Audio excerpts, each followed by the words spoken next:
Good evening.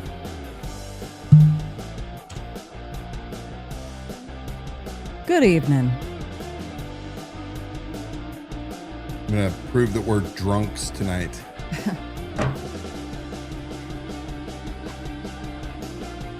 I got news for you. The people that you see drinking on air right in front of y'all probably aren't the ones with the drinking problem. A little drink for thought. Cheers. Thank you.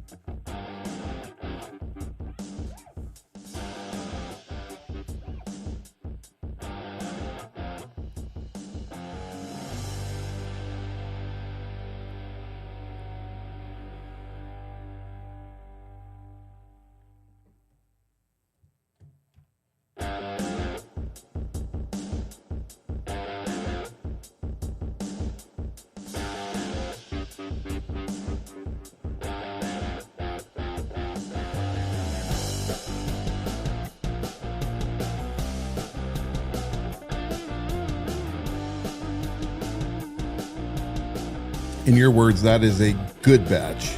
Good batch. This is the kind of drink for apologies. What do you think? You didn't do it twice. Cheers. Yeah, cheers. Cheers for an apology long overdue. It is. Probably sleep better tonight. I'm not afraid to call it out.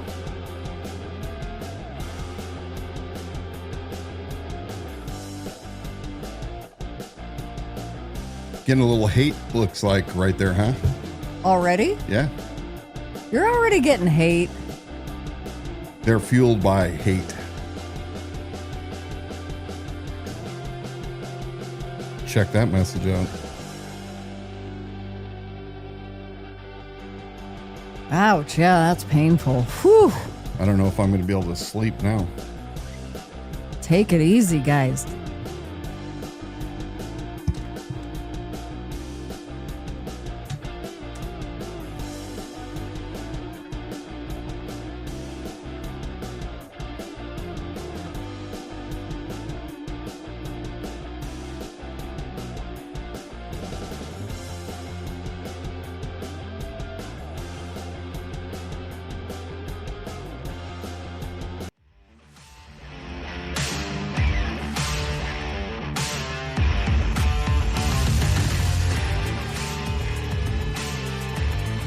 Welcome to the Liberty Without Compromise live stream broadcast. We are the only live, local, and yes, still liberty-minded program right here in Kootenai County, where we continue to expose the political power players, politicians, social influencers, those dirty, rotten scoundrels.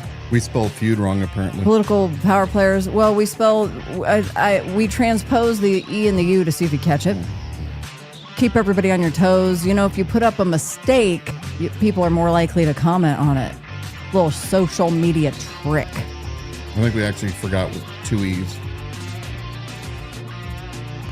No, you're right. We are your hosts, Dan and Donna Wilson. I'm here to screen your questions and comments tonight. I don't think Dan's gonna be looking at your comments, so nice try. I think he's just gonna like pull them off of his screen.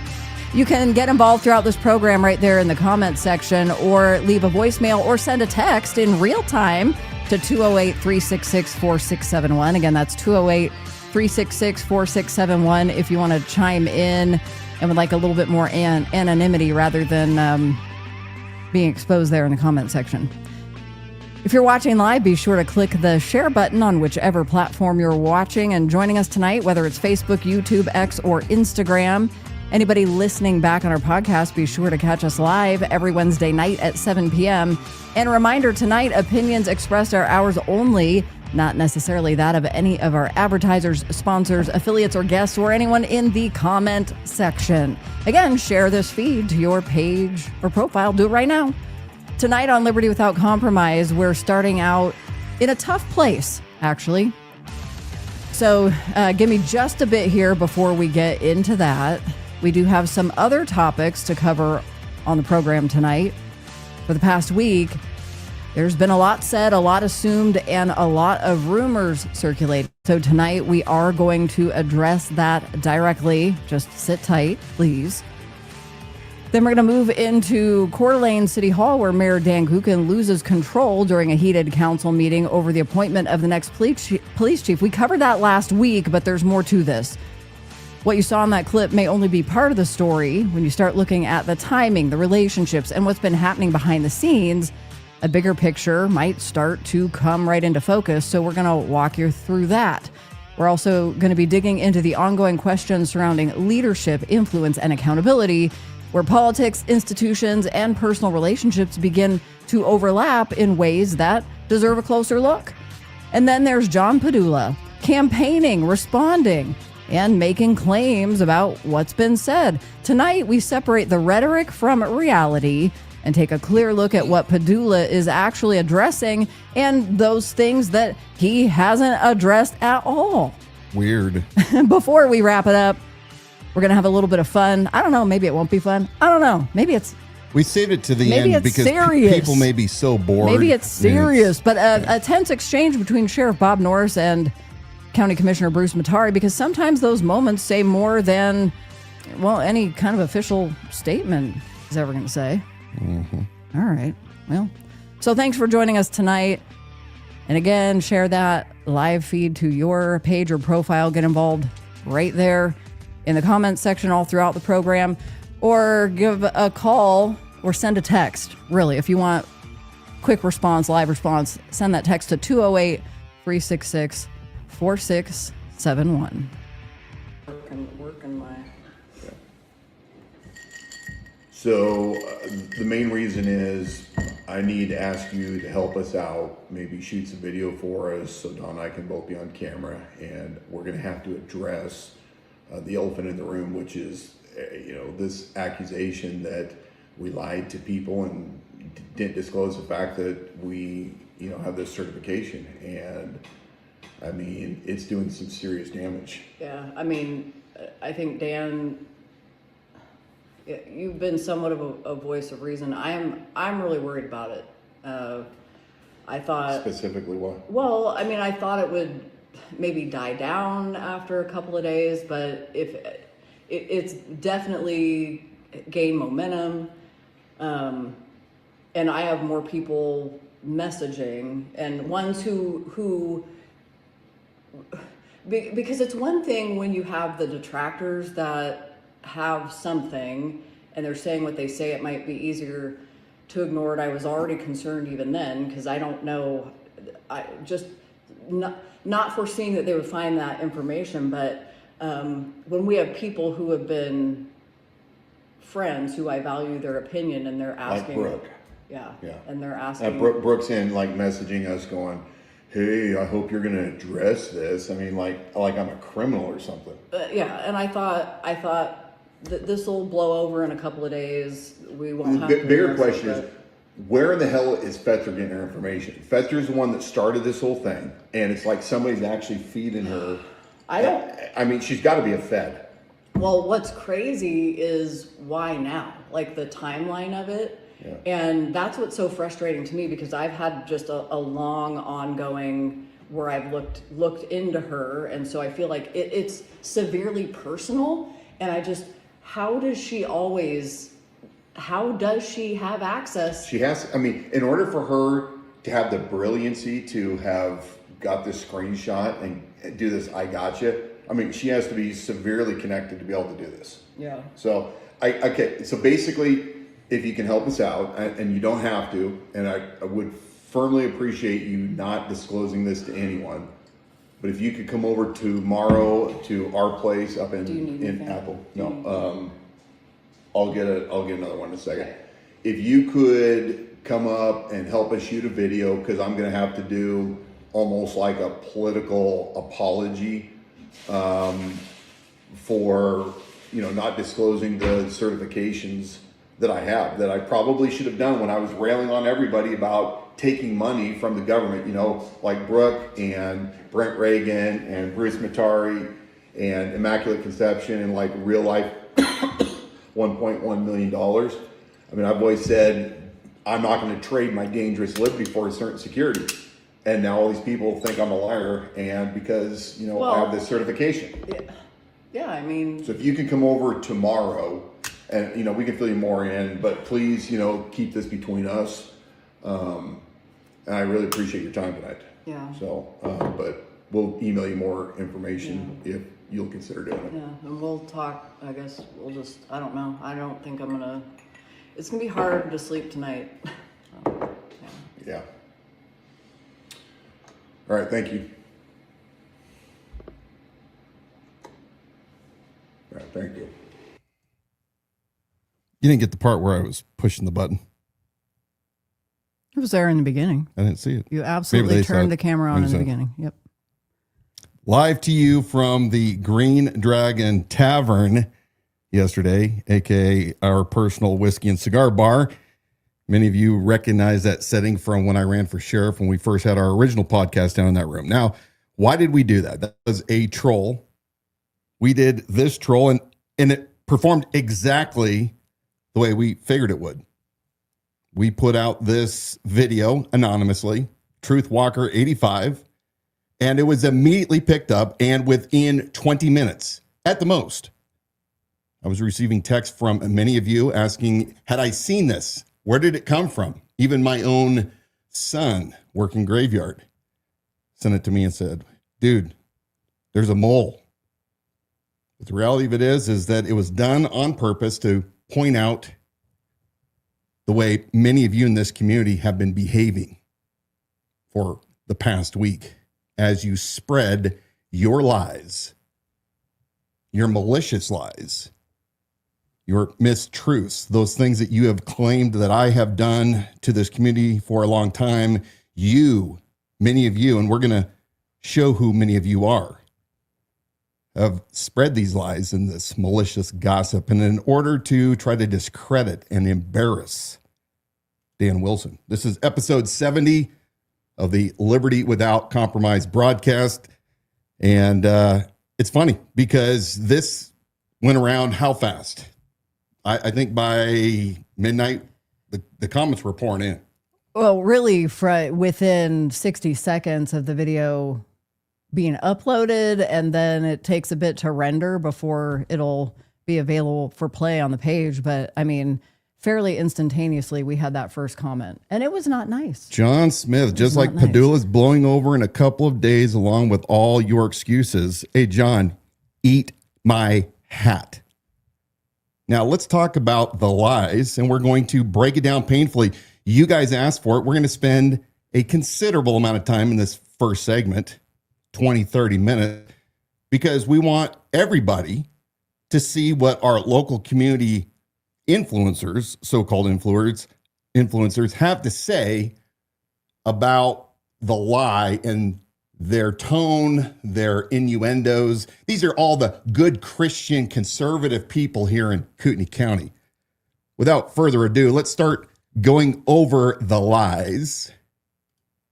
You guys can see for yourself. Don, maybe you can set this up, how we found out about this. Found out about this, the rumor going around, found out about it in general. Is that what you're going back to the beginning? Yeah. It's probably been a little over a week. There was this supposed discovery that started circulating via social media. So it may have it seems that the source or where it began was with Stephanie Fetzer. And we have talked about her amply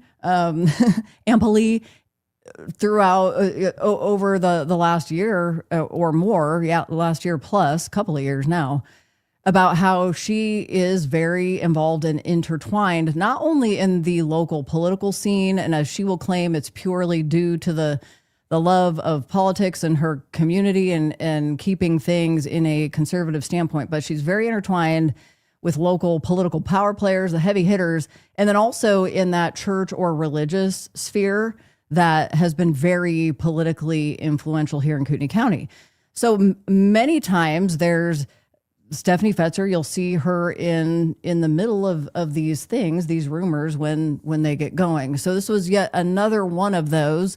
And the discovery was, and here's a post by North Idaho World News, which is a self-proclaimed parody page. So you have to first, one, see this for what it is and claiming to be parody. But in this case, they said, truth stranger than fiction sometimes.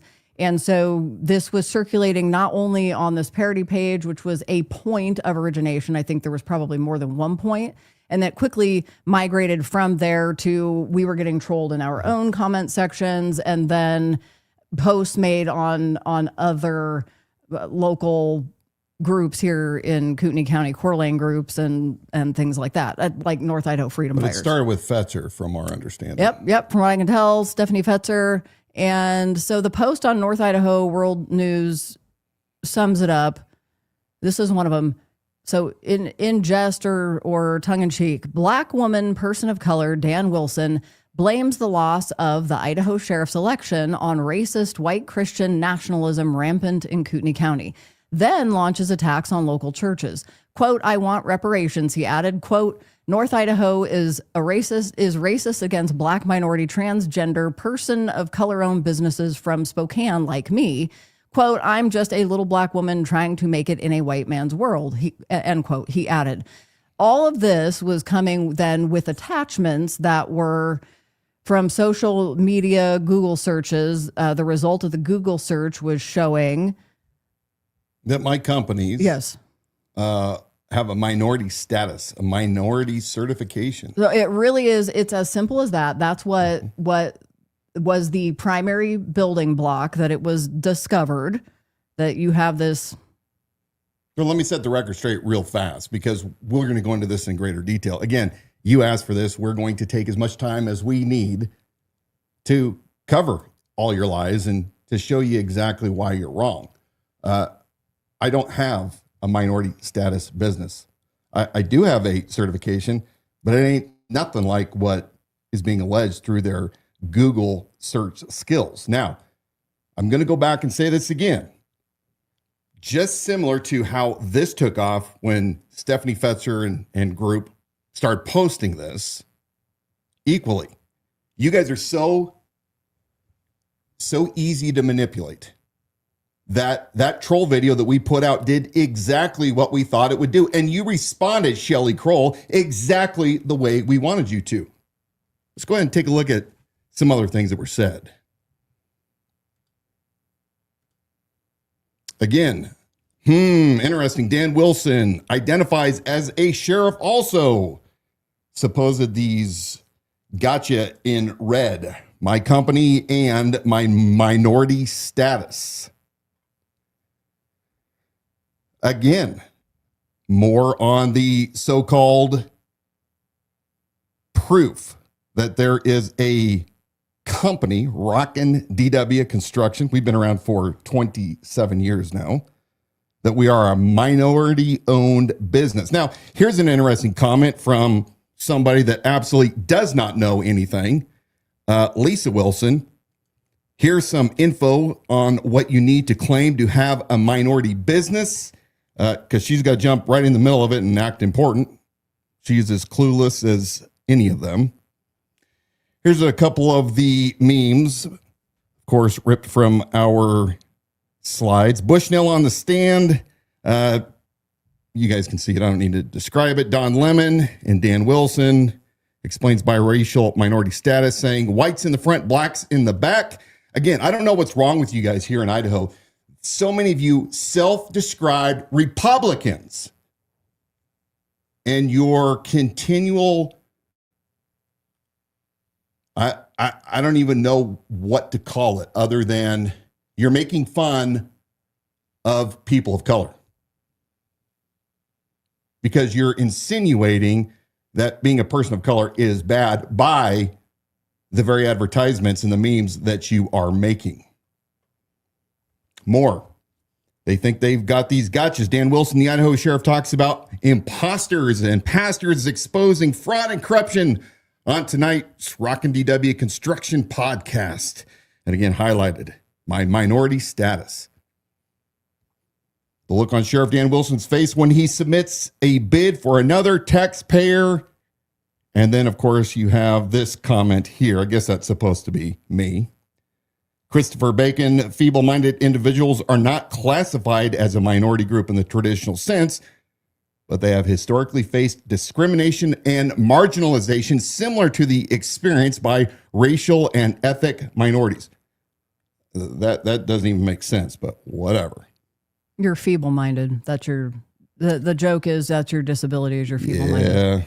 Yeah. I'm here to explain the jokes. That's why we've been here for 70 episodes. There's so many of you that are watching our videos lately.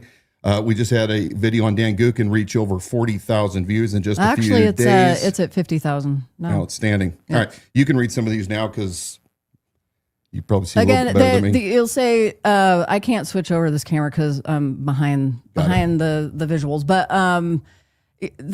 you have to understand this North Idaho World News Post. I want to answer Jessica's question. Thanks for watching with us on Facebook tonight.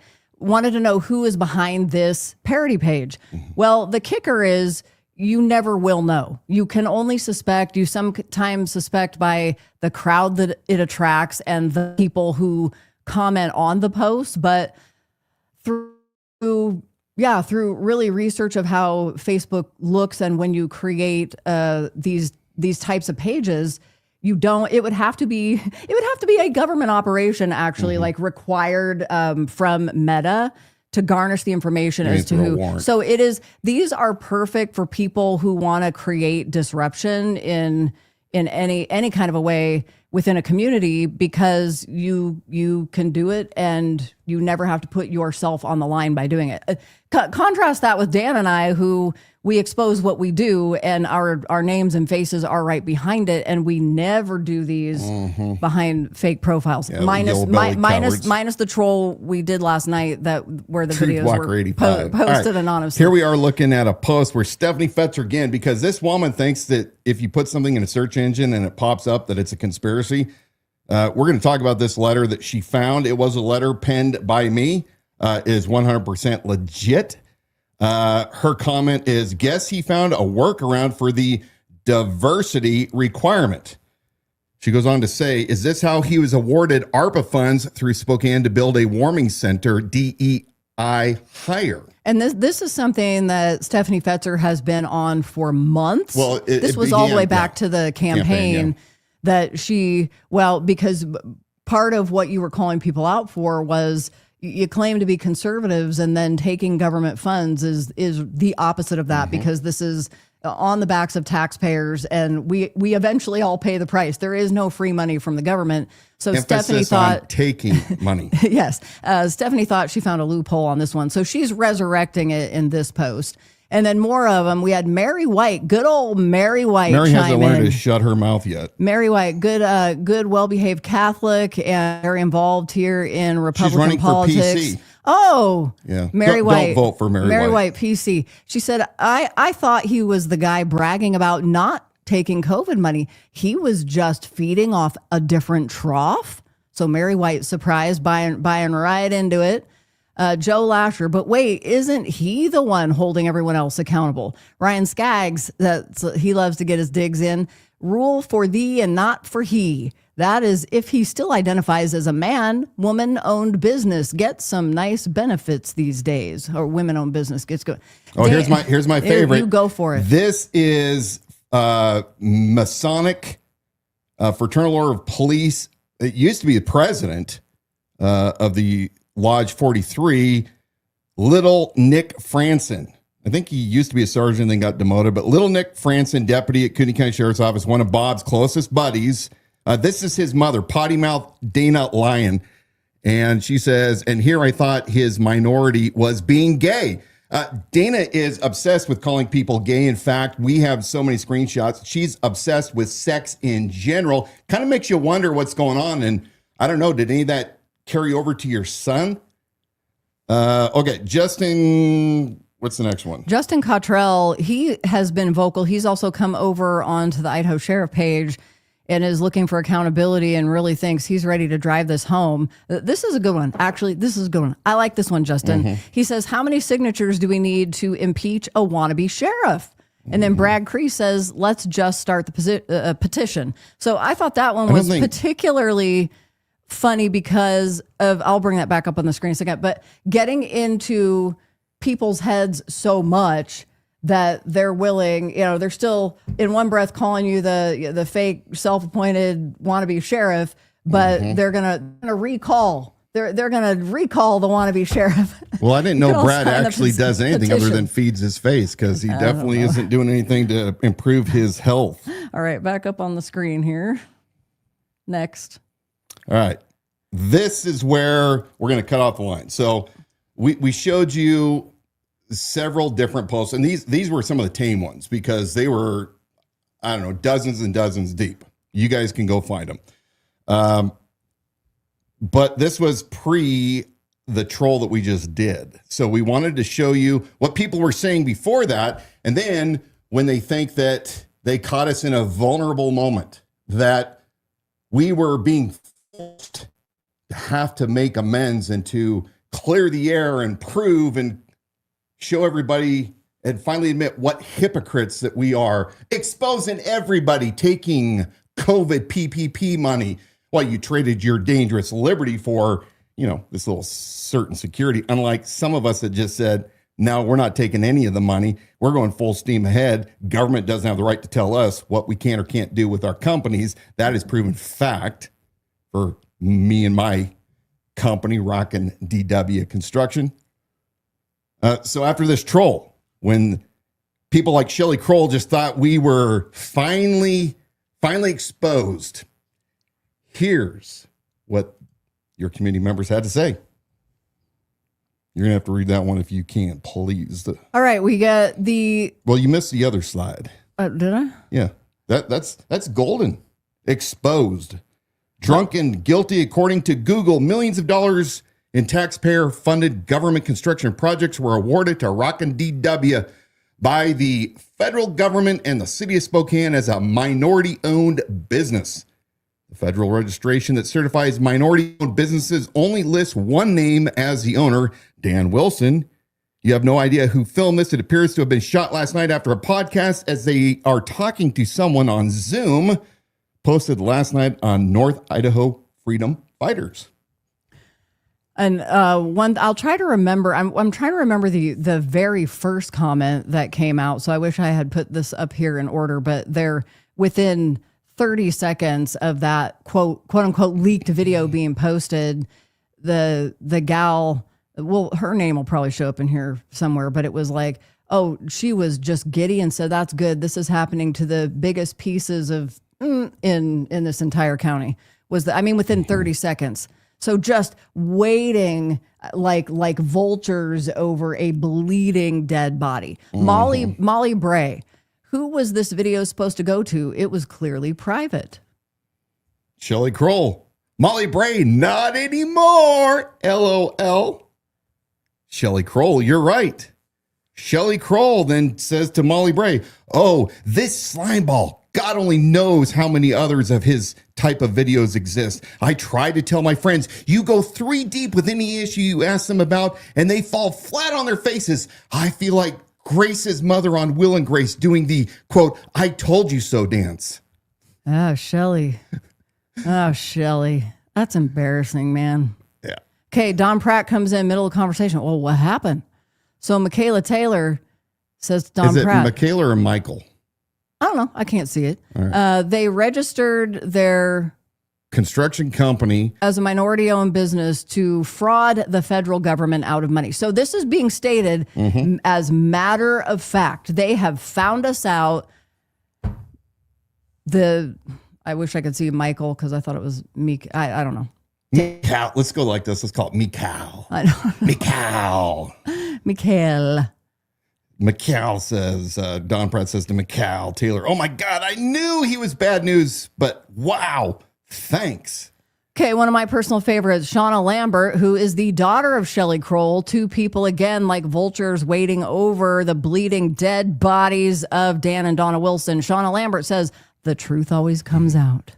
Mm-hmm. Indeed it does, Be sure your sins will find you out. Indeed it will, To which Shauna. Shelley Kroll, Shauna Lambert's mother, says, indeed. What else? Karina Tosh Lindberg, what's the certification they have? Mikhail Taylor. They requested their construction company as a minority-owned business to fraud the federal government out of money. Oh, yeah, you registered it to fraud the federal government. Again, being stated as a matter of fact. So this is where you have geniuses in the comment section. They're the ones who don't know what's going on or like what's going on. And then the other ones tell them what's going on. But see, they don't know what's going on because that was all spread from a lie that originated with Stephanie Fetzer and her operatives. And now here we are.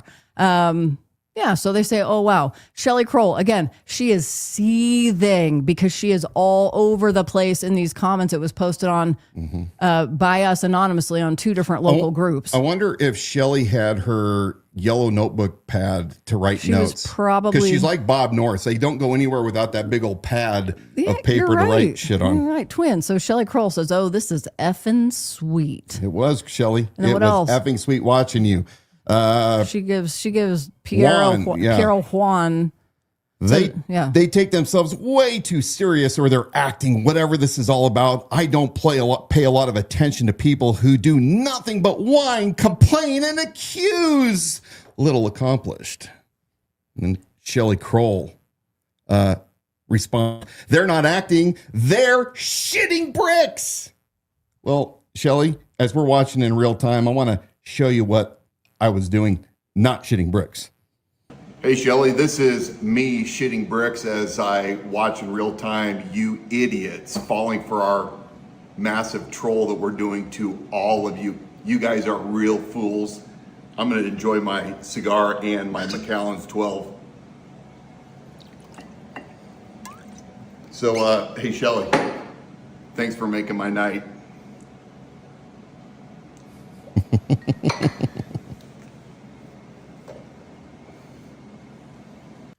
Hey, Shelley, I've always known, just like you've known, supposedly you go 3 deep and we can't answer. I've always known that you are an absolute fool. In fact, you're far stupider than you actually lead on.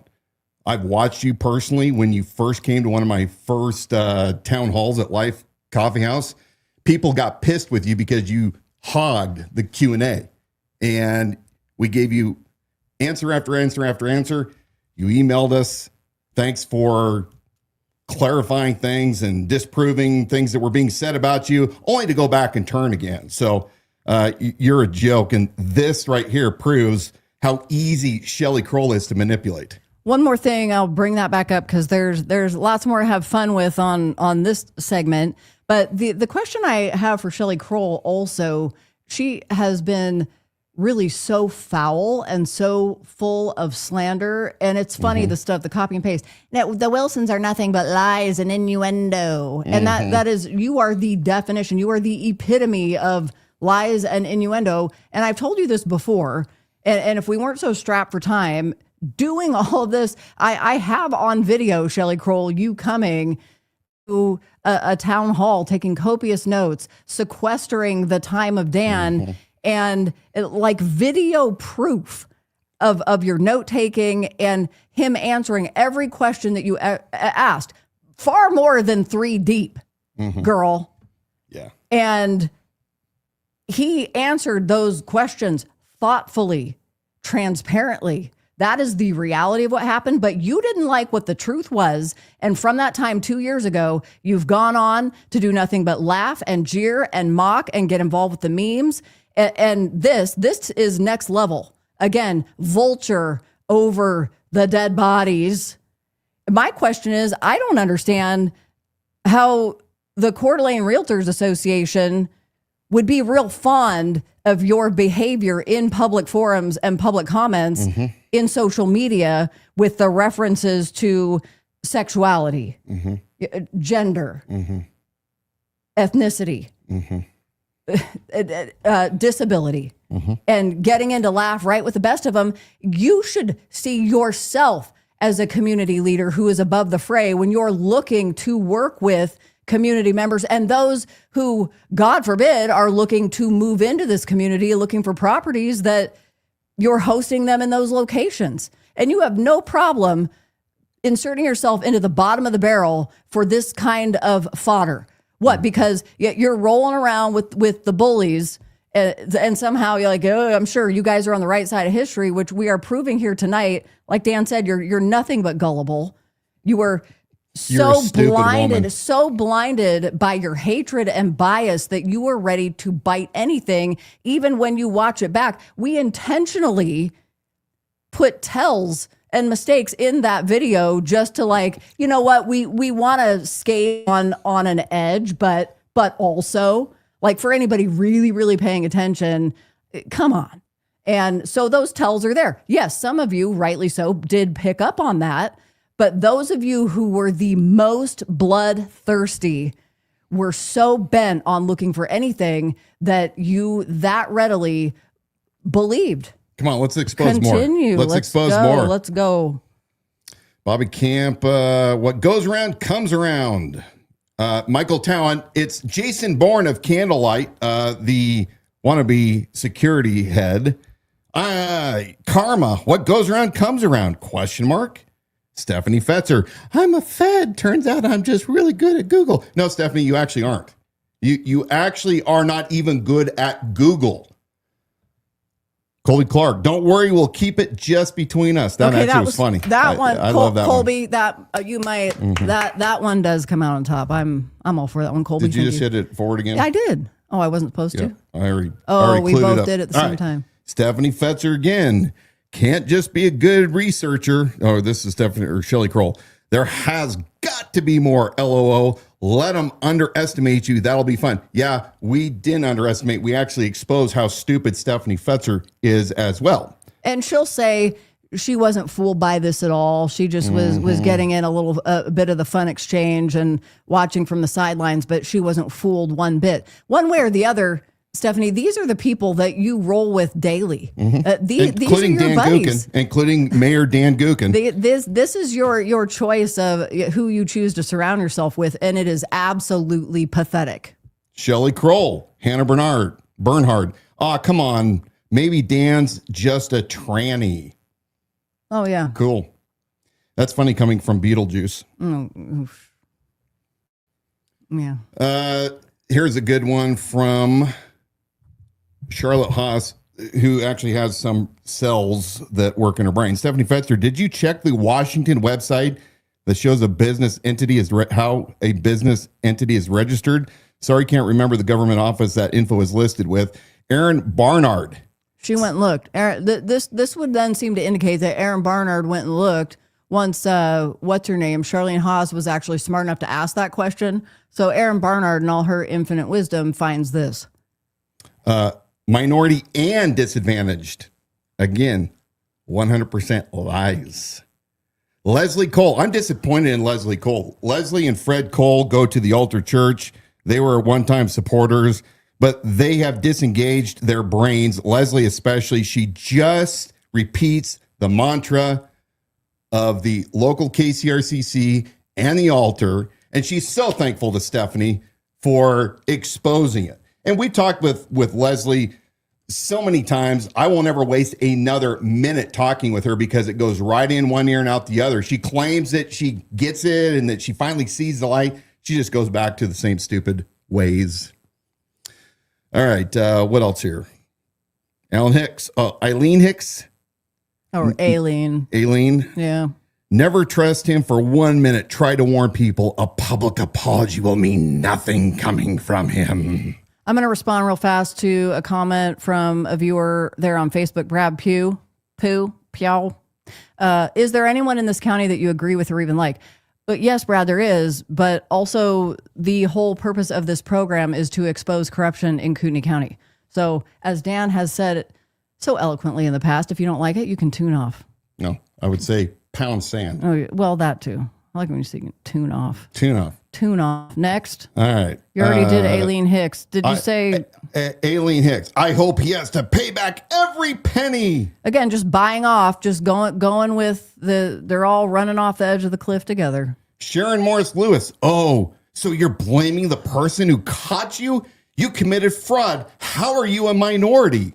Again, let me set the scene. These comments are happening under that quote unquote leaked video, which was indeed, as we've already revealed, was done by us. Some of you were smart enough to go, I don't know, it kind of seems like this did, but really that was probably in the end a good like 75, 25% that were questioning it, 75% who were just out for blood that bought it hook, line, and sinker. And that's where these comments are rolling in. All right. Oops, you got caught. Little Nick Franson, the Masonic sheriff deputy, his mother. Oops, you got caught. No, Dana, we didn't get caught. And I hope that Nick didn't learn his investigative skills from you, because if he did, then he truly would be a diversity hire for the Kootenai County Sheriff's Office. But then again, Bob Norris is there, so who knows? I think we cracked the code that's a way of spelling Michael. Michael Taylor. The two biggest pieces of shit in North Idaho begging for help after defrauding taxpayers claiming they're minorities. Okay. Did we ask for help?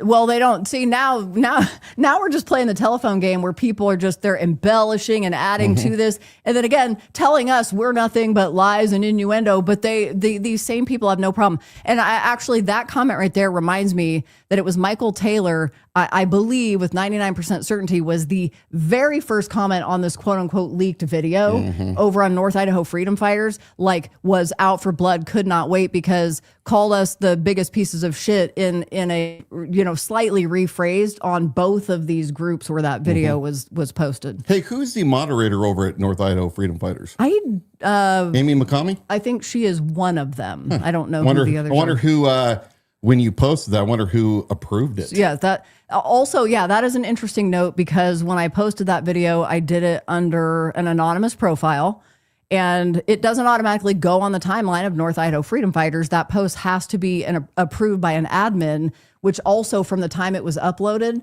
was approved instantaneously.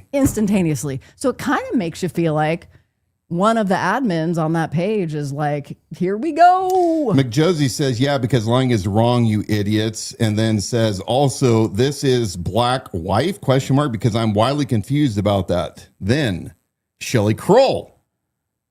She says, no, I think Dan identifies as a female-owned business. LOL. Nah, I'm joking. I'm sure you are, Shelly. Just kidding. Mike Petum. Again, Mike, have you started your health journey yet to get into shape?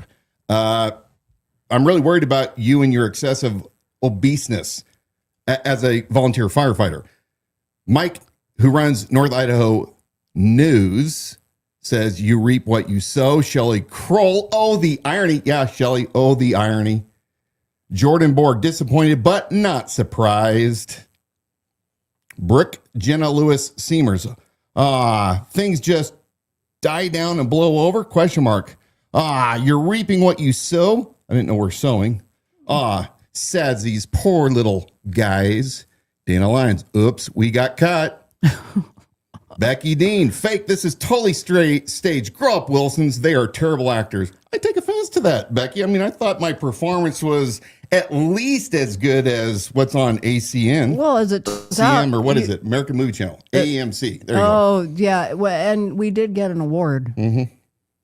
I know. We're going to show that award pretty soon. Can't wait. So don't be too offended. All right, next. Be kind. I don't even know what is going on or what this is about. From the looks of it, these people record themselves to make it look like someone else recorded them. My favorite part was when he asked everyone to keep this to themselves. It was horrible acting. No Oscars or Emmys were won here. You guys elected a sheriff that, he's giving out Medal of Honor awards to guys that didn't do anything worthy of the valor that it takes to get a Medal of Honor award. So I don't know. I think I'm in good company with my acting. Mike Tapler, scum is scum. It always smells once it's exposed. You're probably smelling your own pants there, Mike. More shitbags pretending to be luxury luggage. Ha ha ha. You reap what you sow, bitches. Franny LaRue Anderson. Is this the beginning of Dan Wilson's downfall? The truth will be revealed. Yeah, it's being revealed. Franny LaRue Anderson reshared it to her page. That was good, Franny. Gotcha. Macau Taylor. The two biggest pieces of shit in North Idaho begging for help to make themselves look innocent after defrauding taxpayers by claiming minority status on construction projects. Yeah, Michael commented on both pages and reshared to their profile and repeated again that we are the two biggest pieces of shit. So yeah. Mike Petum. Oh, sorry. You blew past that. Well, because I wanted to tell you, Mike Petum, we have evidence that in the beginning we reap what we sow, or whatever it was. I think that's what he said. He was like ready to go to our demise. Well, then I think he wasn't that smart on his own. And then I think he probably was getting a word like, do you really think, really, Mike? So Mike changes his tune and starts making fun of our bad acting by giving us these Oscar awards. That was cute, though. I liked it. Yeah. Randy Weaver, leave him alone. Down syndrome is a minority. Hey, Randy Weaver, F you. I have a daughter that has Down syndrome. Double F you. Anybody that makes fun of Down syndrome kids, I hate you. All right, next. Can you read that one? It's a little bit too small for me. I have to keep adjusting here. So Lasher, pretty sure he won't see this today as he's busy filming an apology video. North Idaho World News Post. This is the former roommate of my ex-wife. My guess is that he originally used his now ex-wife when they started the business. Her name was originally on as part of the business. And since she's female, it qualifies as a minority owned because women owned, minority owned fall under the same umbrella in terms of award priority and preference. Of course, she became inconvenient as the marriage devolved, and he removed her from business, which then effectively shut down anything she could collect as part of a divorce settlement. And he did a very good job of screwing her out of what she was owed. It's possible that he may have added Jezebel, I think that's you, by the way. Yeah, that's me. On the document since then to once again qualify for minority-owned status. Again, you have no effing idea what you're talking about, Debbie. You should probably stay in your lane as a fat chick biker that meddles in other people's business. She goes on to say that would be North Idaho News goes on to say that would be a no. The minority-owned business approval in 2022 shows his name only. Yep, put her in her place there. What else do we got? Jason Shipley. God is so good. DW cooked. Here's Ryan Skaggs again. Friend of Keith Bowe. He's an insurance guy. Jason Shipley, as much as I want to victory lap, the Bible says, do not gloat when our enemies stumble. All we see from DW is his true character that many of us have known all along. This type of stuff we are learning is far from shocking. He's as dishonest as the day is long. I just hope this humbles him and he finally shuts up, but I doubt he will. Ryan. Question. I'm as dishonest as the day is long, huh? You hope this humbles me? Maybe you should spend more time in your Bible reading through Proverbs. That might be a good little trick for you. We're almost done. What else we got here? We had Micah Wakefield. Again, these comments are still coming in on this parody page, North Idaho World News. Most of their posts are clearly parody, clearly making fun of electeds, leadership, and big news stories around the county, sometimes nationally. But lately, I mean, really over the last handful of months, they have been just flooding their feed with jokes and memes and using Dan and myself, mostly Dan, for fodder. But Micah comes in, again, this very serious thread because we've been exposed in this, quote, leaked video, and says, bringing her wisdom into it.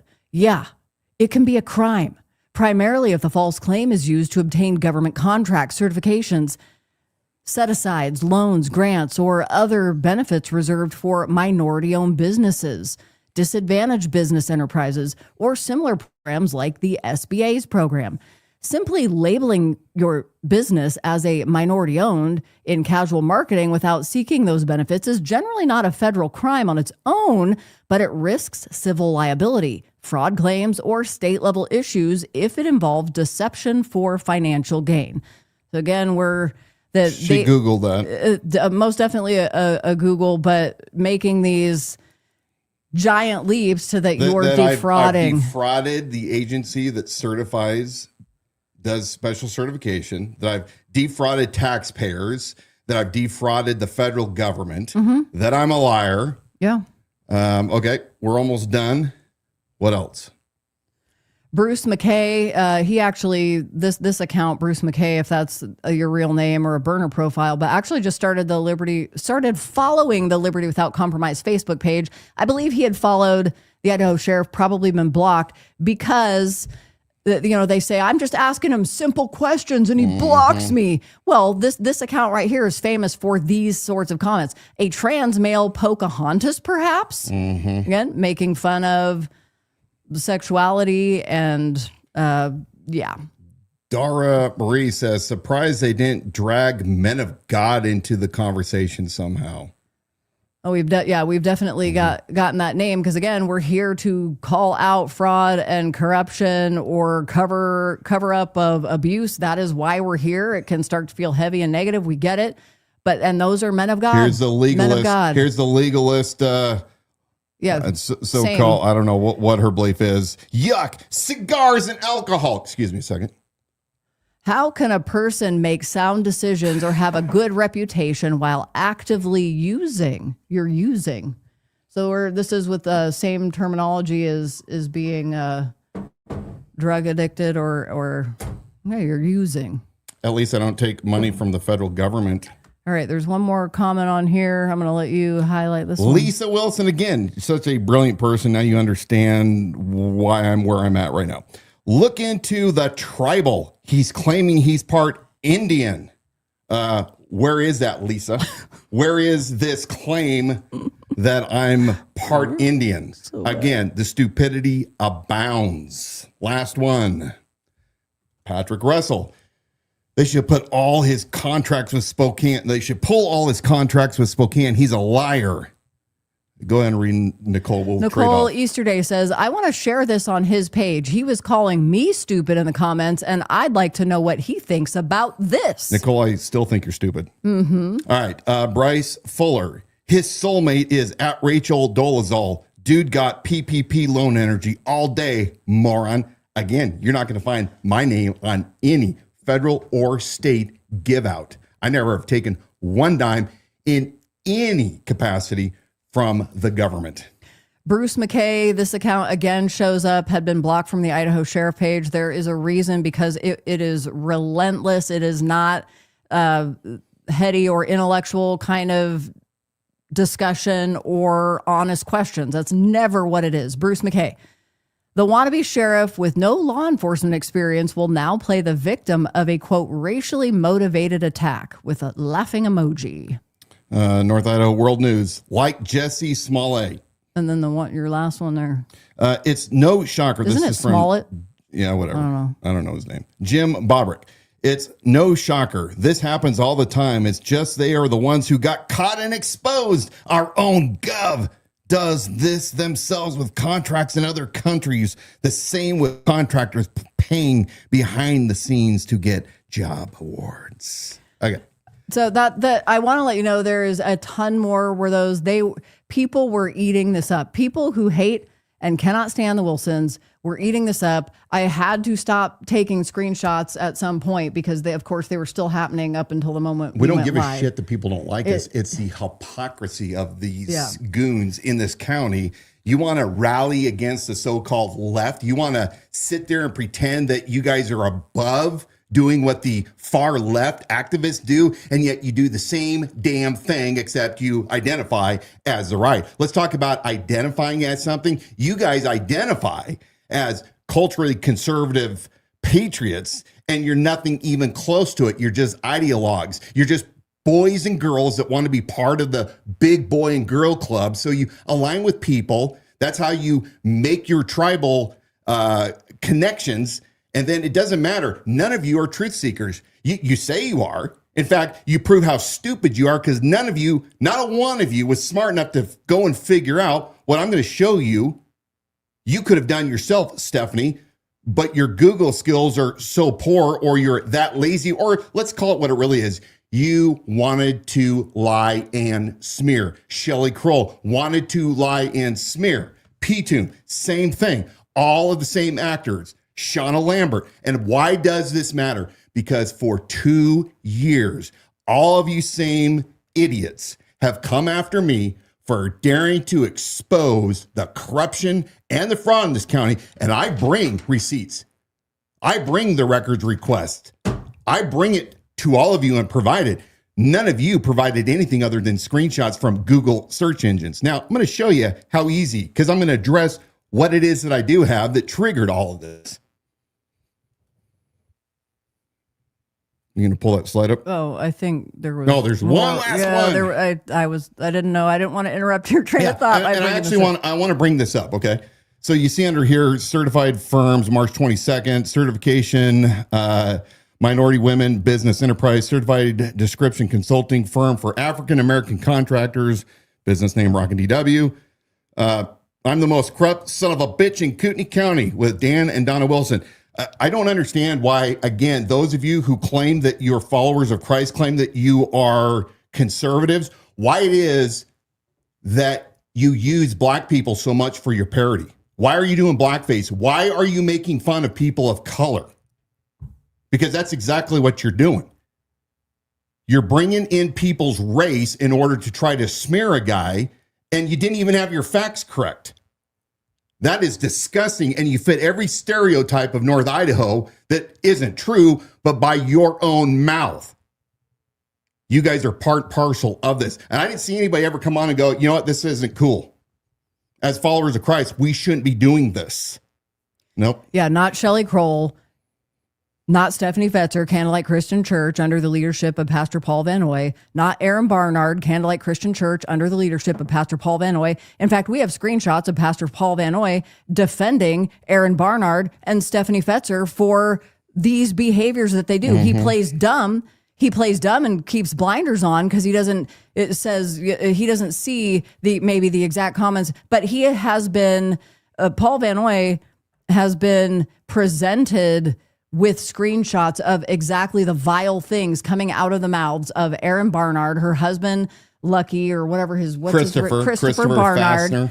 and Stephanie Fetzer. And he just, it's like, oh, didn't see it. And then come on social Paul media Van Oy's lieutenants. To scold. That is the lead pastor of Candlelight Christian Fellowship that so many of you continue to defend because you want to believe this idea put out by these same people, Fetzer, Barnard, Van Oy himself, that don't look here, we're innocent. That's none of this. Here's my heart in the matter. Here's what, and no proof of anything when we are showing you proof of that. Right, let's show how these idiots came to their conclusions. This is a basic Google search I did. And all I did is I type in Dan Wilson, Rockin' DW,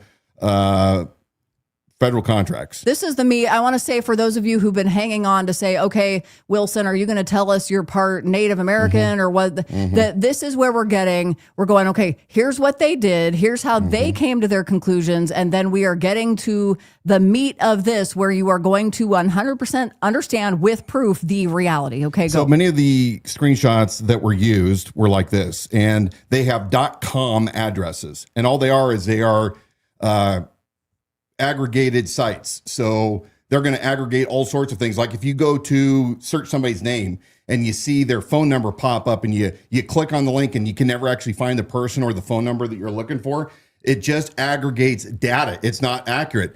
You can look down at the arrow. Here's one that you could trust. It's a .wa.gov. There's a clue. If you want to get real information about government certification, you probably should go to a government website. Look down below, GovTribe.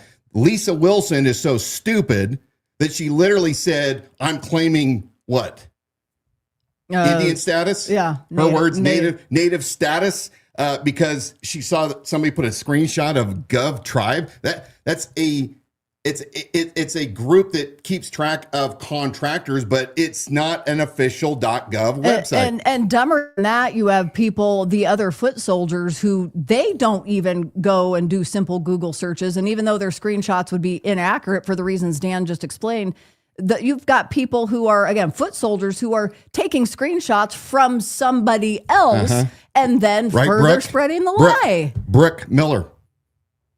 The screenshots you had weren't even of official government sites. Okay, going here. I want to point this out under, of course, rockandDW.com, my commercial construction company that has been in business for 27 years with a track record of never having been sued, never having an insurance claim. We are the surgical team when it comes to what we do. We're damn good at it, and people love us. This is the government website that if Stephanie Fetzer would have actually taken a couple steps further, she could have figured out the truth. This is the Office of Minority and Women Business Enterprise. And under it, you can see it says, this is in a Google search again, business name, Rockin' DW Construction, DBA name, certification type, SBE. Hey, we call that a clue. How come so many realtors, not all, how come so many realtors are as stupid as you guys are? I'm thinking of the P-Tooms. I'm thinking of Shelley Kroll. You know, those of you that, Keith Bowe, that are realtors and you're not even smart enough to do a couple extra steps and follow the lead. So if you would have clicked this, it would have taken you to this site right here. It's so easy. And here you have a button where you can download this search, Certified Firms 2022. That was 4 years ago. And you have all sorts of businesses down there. I can't see it because I don't have my glasses on. But if you look, you'll have all sorts of businesses that are included on this site that were new certified firms. And would have taken you to this. This is my official letter, just to prove what we are. Oh, by the way, the office that manages all business certifications, and that means people that are certified to do work with the federal and state governments, is this state office, Office of Minority and Women Business Enterprises. I know for those of you that are lazy or stupid, you would think that that automatically means because somebody's certified under a managing organization, that automatically means that they have to be minority in their status. This was from last year's renewal. Congratulations, your firm's annual review has been completed and you will remain certified by the Washington State Office of Minority and Women Business Enterprises, OMWBE, as a, here's your clue, small business enterprise at SBE. Information about your business published in the OMWBE directory located, and here's a link. So that's what we are. We are a small business enterprise. Now, what is a small business enterprise? Because we've gone this far, I want to make sure that there's absolutely no wiggle room for you idiots. We're getting an intro to business class, but apparently in this county, it was necessary. Yeah.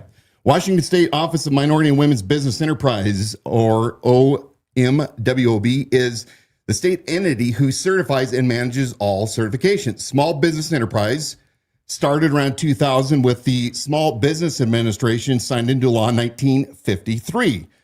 Why was that done? Starting in 1953, government set aside small business enterprise contracts primarily to ensure small businesses get a fair share of public spending, level the playing field against large corporations, and deliver broad economic benefits. Federal targets are 23% for prime contracts to be a small business. Small business enterprise certification allows certificate holders to bid on mandated set-aside projects. Lowest responsible bid still applies to all bidders. So here's what that means. That means that the federal government, all the way back in 1953, when they started the Small Business Administration, knowing that this standalone government agency was necessary to ensure that monopolies did not take over all business in the country, and that all public works, that's anytime government spends money, whether it's to procure something, equipment, or in my case, any kind of construction, the federal government and states follow, said that they have to set aside 23% of all contracts, and only small businesses can bid on this. That ensures that the money stays in the local communities and that the big conglomerates, the multi-billion-dollar companies, don't come in and take up all of the work. And of course, you know from lobbying and other influential things that they do with Congress, that if these contractors, even like Halliburton, for example, they would take over the entire government sector. So this does not mean that because you're a small business enterprise that you automatically get a job. It just means that, well, let's go back and I'm going to show a few more things about this. In order to be a Office of Minority Women business who also manage this, so the certification for small business, they also manage minority women business enterprise, minority business enterprises for business, women's business enterprise, socially and economically disadvantaged business enterprise. Again, all these acronyms. Not all small business enterprises are eligible for minority certification, but all certified minorities are eligible for the added small business enterprise certification. That means that, yeah, I'm not a minor. I don't have any disabled veteran status. I'm not any identified minority, not Native, not Black, not Hispanic, not disabled. I can only apply for the small business enterprise. Requirements. Here is where the meat and potatoes are to prove what liars all of you are out there. This is race and gender neutral. Again, race, gender neutral. Any owner, there is no women or minority requirement, so any owner can apply for this. You have to do less than $31.84 million on average over 3 years. And there are limits on personal net worth, excluding your residence and your business equity. And you have to apply annually in order to keep your certification. So in conclusion, yeah, I had to explain all this to you idiots who, even after we showed the error of your ways, if I didn't drill down, you would still be running your mouths trying to slander and malign me because you guys are dishonest. And this leads me to a bigger conversation, which is you guys aren't interested in the truth. If you were, you wouldn't be behaving like this.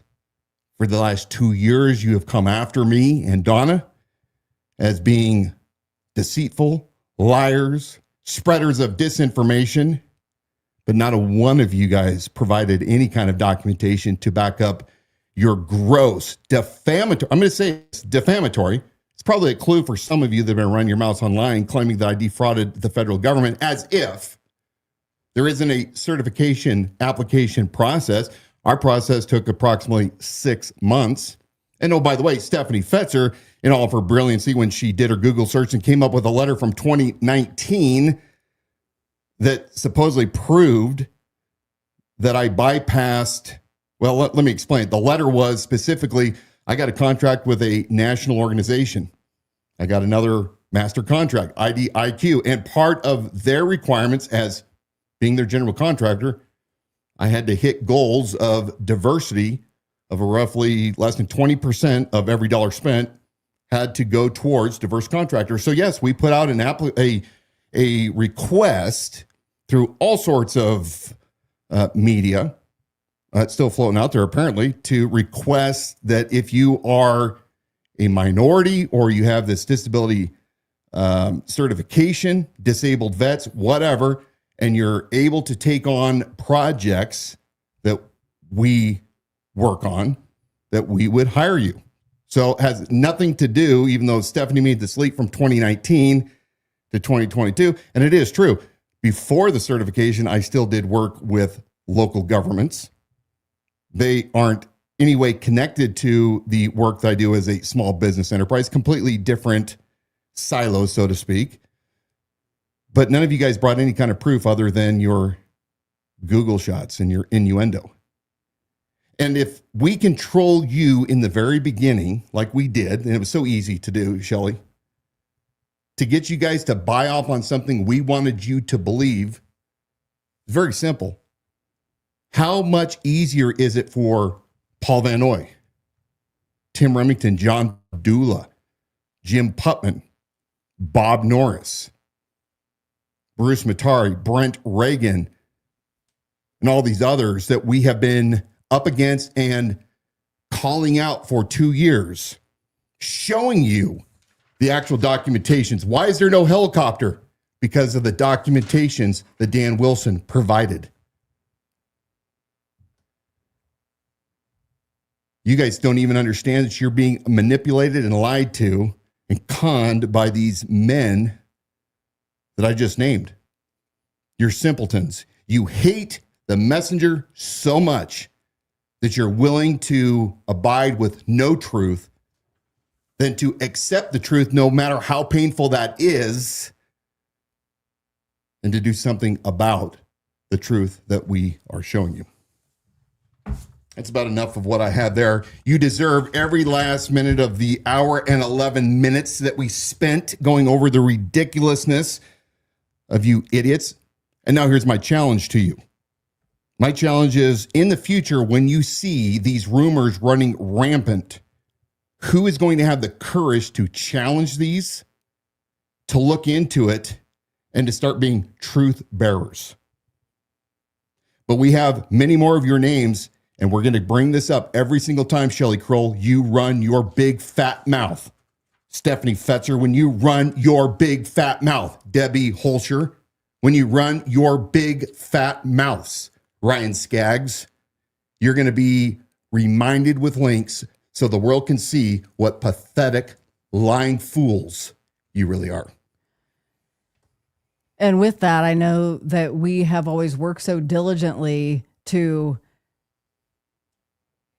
bring things that connect the dots. Oftentimes those come with records requests, not things that are loosely found in Google. Sometimes, yes, on the heels of that, we ask questions that anybody who's skeptical of a situation or has a natural curiosity, questions that should be asked, as opposed to what you just presented, people who have been so heavily and easily so heavily manipulated for so long that it is now so easy to manipulate them because they've lost that art of curiosity to just say. And there was a small percentage in there in this experiment, if you will, social experiment, social political that we just did. There was that percentage that was still asking questions like, I don't know. But the large majority, especially with that bias of hatred and just the bias against you and what they already believe, were just ready to jump on it. Last week we showed a video that was Mayor Dan Gookin, Coeur d'Alene, getting really emotional when it came to digging his heels in about whether or not he had the authority and the city code to back up, but the authority to appoint the next sheriff and next chief of police. Chief of police. Sorry. Yep. I knew that, and I still got it wrong. He was digging his heels in on that one. And that really there was a fight that occurred through that with the city attorney and an argument going back and forth. But the question that we were asking, a lot of people got in the comment section and they're like, Dan Gookin's, that dude's crazy. Kick him out of office. A lot of comments and resistance to just Dan Gookin himself. And I think that largely comes from political programming that's been done from Republicans in this community over the course of years. I was less interested in seeing that. I'm not seeing those comments roll in that are anti-Dan Gookin, and I'm sitting here like this. No, I wanted people to engage with our question, which was more, why is Dan Gookin getting so emotional? To the point where he looks like he's crying. Yes. So we showed that video. We talked about that last week, but there is more to this and some things that I think got buried in that conversation because a lot of what showed up were people who have traditionally just been anti-Dan Gookin, but that wasn't really the conversation that we were attempting to spark. And I think within that, some things got buried. Yeah, so we had this discussion. Again, I was accused of being a Dan Gookin supporter when he ran for mayor. We gave everybody the same amount of time to come on our show. I like a lot of the guys. In fact, I liked everybody. But we never made any kind of an endorsement. So there was this assumption that somehow, because I didn't pile on Dan Gookin like everybody else does, like happens to us oftentimes, that somehow that was an endorsement of him. Now, during the summer, he aligned himself, and probably earlier, with Stephanie Fetzer from Candlelight. And apparently he started attending Candlelight. Paul Van Noy talks about this in one of his sermons as to why they're supporting him. And of course, the KCRCC had their person. And it was very odd that the KCRCC and Paul Van Noy were at odds. In fact, strange political bedfellows came together in order to get Gookin elected. How much of the Candlelight, Fetzer, Barnard influence helped Dan get over the line? We don't know. But there definitely was, in my opinion, a love fest. Now, I could be totally interpreting this wrong, but look, when you have somebody that Stephanie Fetzer that was railing against Dan Gookin for wearing a Liberty Without Compromise t-shirt earlier last year, who suddenly then becomes besties over the trad fam bullshit, didn't make sense. Okay, so why does this matter? We talked about this last fall when we first began speaking about what was going on with Paul Van Noy and his house and the claims of his daughter Danielle. That is the cover-up of her sexual assault that occurred in her very own bedroom by a neighbor man when she was 12 years old. And this neighbor broke into her bedroom, sexually assaulted her. Paul knew about it, refused to turn it into law enforcement, refused to take care of business to protect his daughter, allowed this scumbag to continually over the years come back into that household to do different construction work, and so on and so forth. So when we started looking into what was going on at Candlelight, I had a source tell me, hey, we saw police cars out in front of Van Noy's home. This is right after Danielle Van Noy made her very public X post where she started outlining the things that her father had done and failed to protect her. Many other things. You guys can go back and watch that. But I was told by an immediate tip before the officer even cleared the scene that there was law enforcement over at Van Noy's house just a couple days after this X post went out. I got the records request and then was given the body-worn camera footage. It was very brief, 40 seconds or so, and the incident report, and that was that. But as we dug in more, I did more records requests. I found something that I wasn't originally looking for, but this is what I found, and we covered this back in December-ish. Let's take a look at this slide. Starting out at the bottom. A concerned citizen, this is addressed to former Chief Lee White and Captain Dave Hagar, who was Gookin's choice for the replacement of the chief, writes this on December 1st. Gentlemen, a concerned citizen from Dan Gookin, who was then city councilman and mayor-elect. A concerned citizen would like to meet with you and myself regarding the Paul Van Noy records request. Do you have time available later this week, or what would be convenient? Dave Hagar responds, the chief is on vacation until Thursday. I'm available tomorrow morning until about noon. We are both available Thursday until 11 a.m. We have an academy graduation after that. Let me know if any of those times work. Next slide. From Hager, he says, that'll work. I'll put one on our calendars. Are there any specific questions I can make sure I have answers to? That's interesting. Gookin responds, the issue is the investigation of Pastor Paul Van Noy. The concern is over the public record request made by Dan Wilson and its timing. If I can recall, an officer visited the pastor's residence this past Monday. Pretty damn interesting.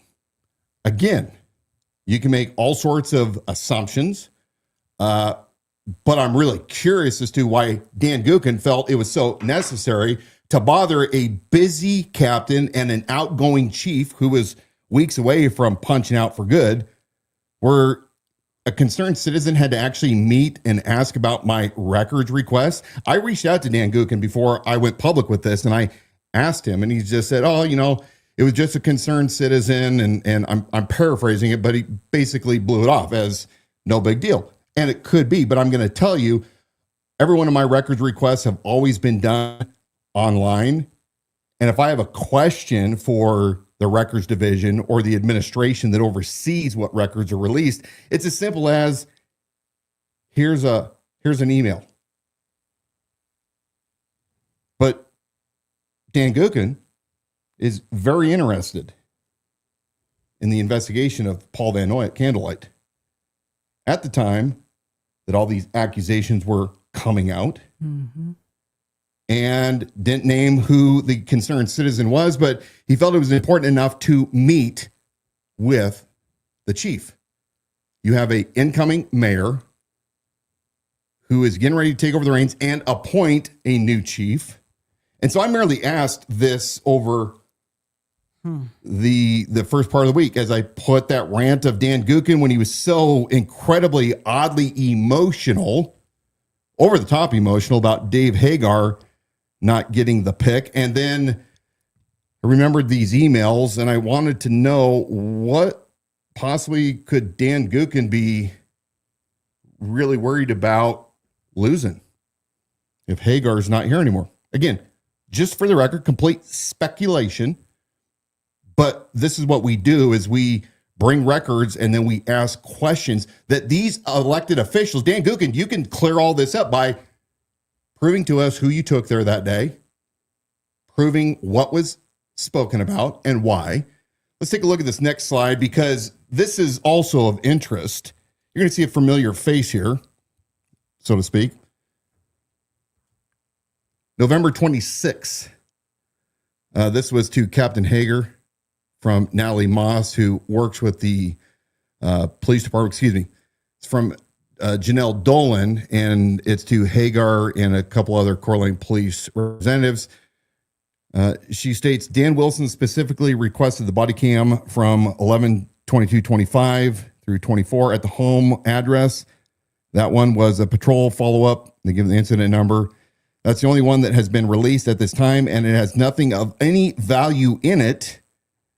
Here's where I want you to pay attention. The other lady, Stephanie Fetzer, spelled Fetzer. That is funny. You're right. Stephanie Fetzer Freudian slip. asked for any police visits to the Van Noy home and Candlelight Fellowship in 11/24/25, plus emails. So her request is still in processing and will be ran through Brandon. Randy, et cetera, is still active. The main case number for the investigation is ending in 2461. And then office Showman. I don't know if it's supposed to be officer. It says office. Had a follow-up the same day as the original to check for Van Noy at his church. Okay, so again, why is Stephanie Fetzer, who is a close advisor to Paul Van Noy and close to Dan Gookin, why do you suppose she would be asking for records of what happened at Paul Van Noy's house? Why is she so interested? I mean, after all, she claimed it's all bullshit. Right. But it happened at the same time that I was putting mine in when I was requesting it, and that prompted her. So what do we got going on? Okay, so we published all this on Twitter this week and probably Facebook. And here's the most interesting of the comments made. I'm going to have you go ahead and pull this up and read that. This is from Danielle Van Noy. Okay. Her husband, Gordon Waltho. Okay, so what I want to reset the stage here that earlier this week we had done a post about Coeur d'Alene Mayor Dan Gookin, who got extremely emotional when it came to him challenging his ability as the sitting mayor to single-handedly appoint the next chief of police there in Coeur d'Alene. So this is a comment that was left on that post where a lot of you throughout the community were interjecting on the post. And this is one that I think largely got lost, and that's why we're highlighting this tonight. Gordon Waltho is the husband of Danielle Van Noy. Dan's already said this, I'm repeating it. Danielle Van Noy is the daughter of Pastor Paul Van Noy there at Candlelight Christian Fellowship. So on this post where we're showing that through records requests, the email chain between Dan Gookin trying to meet with the outgoing chief of police, him losing control at that council meeting, all of that there. And Gordon Waltho leaves this comment. He says, fascinating that Gookin would take such a personal interest in the investigation of Paul Van Noy. And again, Gordon's making this comment because in this post, we've also included those emails that we made public. Gordon goes on to say, we were talking, and by we, he means he and his wife, Danielle Van Noy. We were talking with detectives. I'm going to fill in the blank.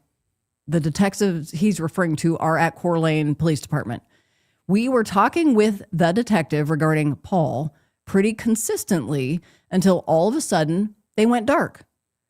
Maybe Gookin had all the, quote, answers the chief needed to smooth out, quote, specific questions, especially since he was so close to the events in question. God forbid a person would make a poorly timed records request. I'll just head back to my local religion business this Sunday so they can convince me why I need to stop asking so many questions. The Wilsons sure are sore losers. So they're obviously at the end of Gordon Waltho's statement is sarcasm. And what he's expressing, and I'm going to let Dan continue with this, is Gordon is clearly, I mean, there's some confusion and frustration because he and his wife, Danielle, again, daughter of Pastor Paul Van Noy, there was or is an active police investigation going on at Coeur Police Department of abuse, allegations of abuse that have taken place in and around Candlelight Christian Fellowship, because there have been more than one victims that have come forward, that's my understanding, a part of this active investigation. But sticking with the one, because Danielle did report the abuse that she experienced and that it was not reported at the time it happened, and why that connects with her father, Pastor Paul Van Noy. Active investigation. The investigator had been in routine contact with them. And then around about the same time, when you have the email exchanges with Dan Gookin, communication from that investigator at Coeur Police Department goes dark. That is the highlight in that comment. And that's the one that I want you guys to understand, because that largely got lost in this whole like pro or against Dan Gookin, which really wasn't the point. It's not the point. Because you also have to understand that the local Republican Party has spent years programming you to hate Dan Gookin. And then I want you to then understand that because you have this Candlelight faction that, for whatever the reasons were, decided they needed to support Dan Gookin for mayor in very short order. Well, Dan's extremely libertarian leaning. He's not what you would consider right-wing Republican. And so it doesn't make any sense that Paul Van Noy, who is very patriarchal, that will actually talk about Jezebel spirits and all that shit. Yeah, Gookin's a guy. Gookin. Gookin's a guy that you hang out with him for a minute and you're like, yeah, that's not his style whatsoever. But the local Republican Party spent years programming you to hate him, and through a video that was hugely edited of Gookin on his anti-I hate Christian rants. Okay, local Republican Party spent years programming you to hate him, and it worked. It worked because that never went away. But then in a handful of months, you have this Candlelight group that's like, we somehow need to, within a handful of months, deprogram the thing that they spent years Fetzer was programming. part of it only a few months earlier. Stephanie Fetzer was a part of the anti-Dan Gookin crowd this time last year. That's what, and we have proof of that, and we've shown you. So Fetzer was part of the anti-Dan Gookin crowd. She herself invested in making you hate Dan Gookin.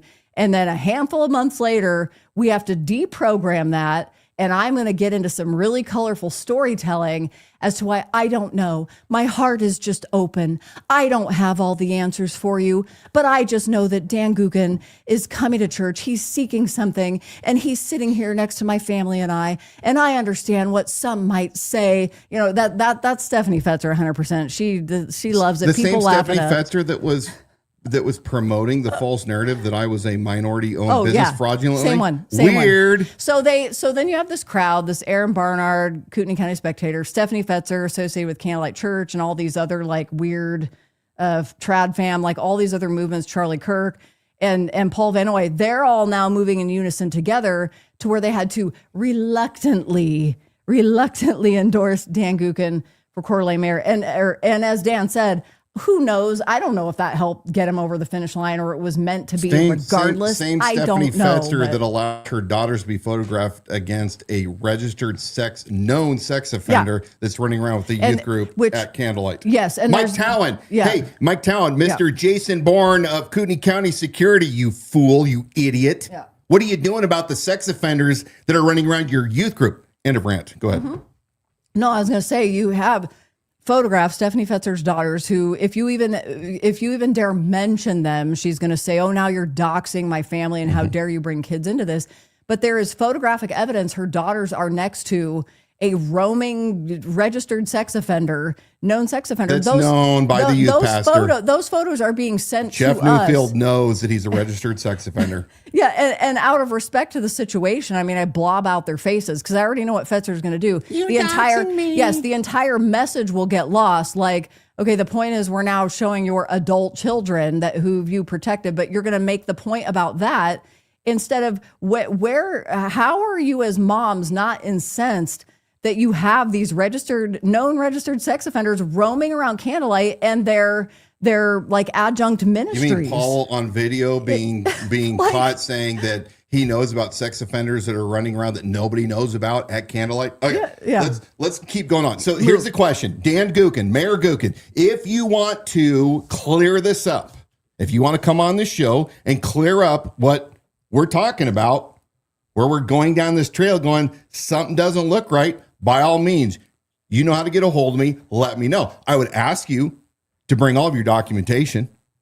Bring the documentation of who you met with when you met with Hager and White.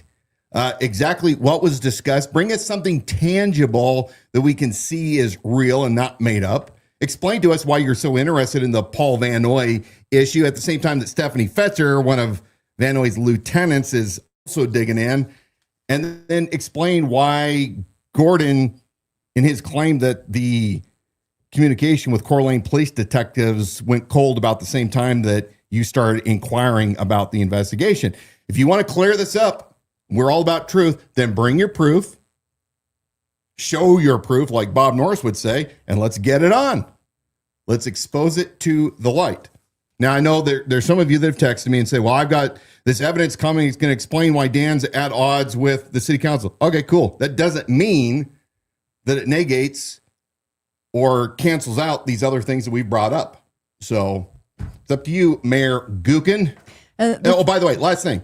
Gookin, remember, we called you out a couple weeks ago when you were liking Stephanie Fetzer's and others' posts when I was being accused of encouraging and setting up and being the cause for Ryan McClintock's spree on the Kootenai County Sheriff's Office. And after we did that, you continue to think it was cute to keep liking all these controversial posts as a sitting effing mayor. So, dude, it's like I've told you, anybody in this town that acts poorly is going to get my x-ray vision, and I'm going to start looking at what you guys are doing. If you want to be a fool, Gookin, instead of being a mayor and acting like a mayor should, and you want to start jumping in like you were a former non-mayor and liking defamatory statements, by all means, I'm going to be a burr under your saddle. I guarantee it. And I know who will win. I think there needs to be an understanding as well for the information, highly damning information that you have, but because the time is not right, and we have to be in exactly the right and proper position in order to bring that forward, the things that you and I have knowledge of. And you guys have no clue the amount of intel that I have. And you falsely assume because I'm not running it every week that means that what you see is just what we have. And I assure you, with my dead men switches and everything else, try me. Try me. Try me, Bob Norris.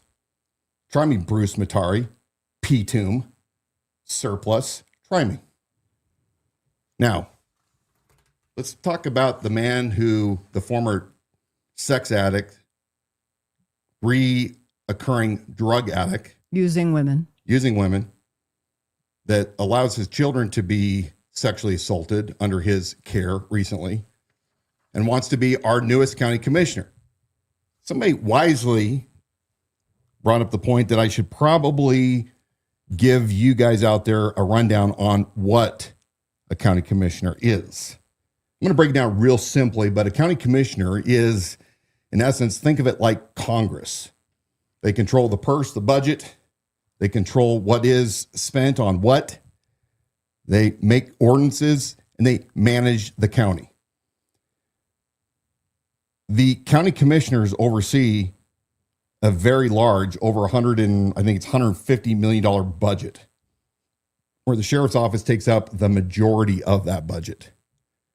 They oversee things like allowing developments when a hearing examiner comes in and gives a recommendation as to whether or not to allow a development or whether or not to not allow something like the Mitchell Wedding Event Center that we've been talking about. We did bring some email addresses so you can email County Commissioner Leslie Duncan and Commissioner Bruce, Mark Everline, to voice your support. And I would encourage you guys to drop them a line telling them that you support the Mitchell Event Center. We showed you last week that it looks like that we were correct. Bob Norris is using his official capacity as sheriff in order to thwart that for not only his benefit, but his friends at David Lou Cummings and Cynthia Blaylock and those other I'm putting goons. I'm putting the email addresses to both Leslie Duncan and Mark Eberline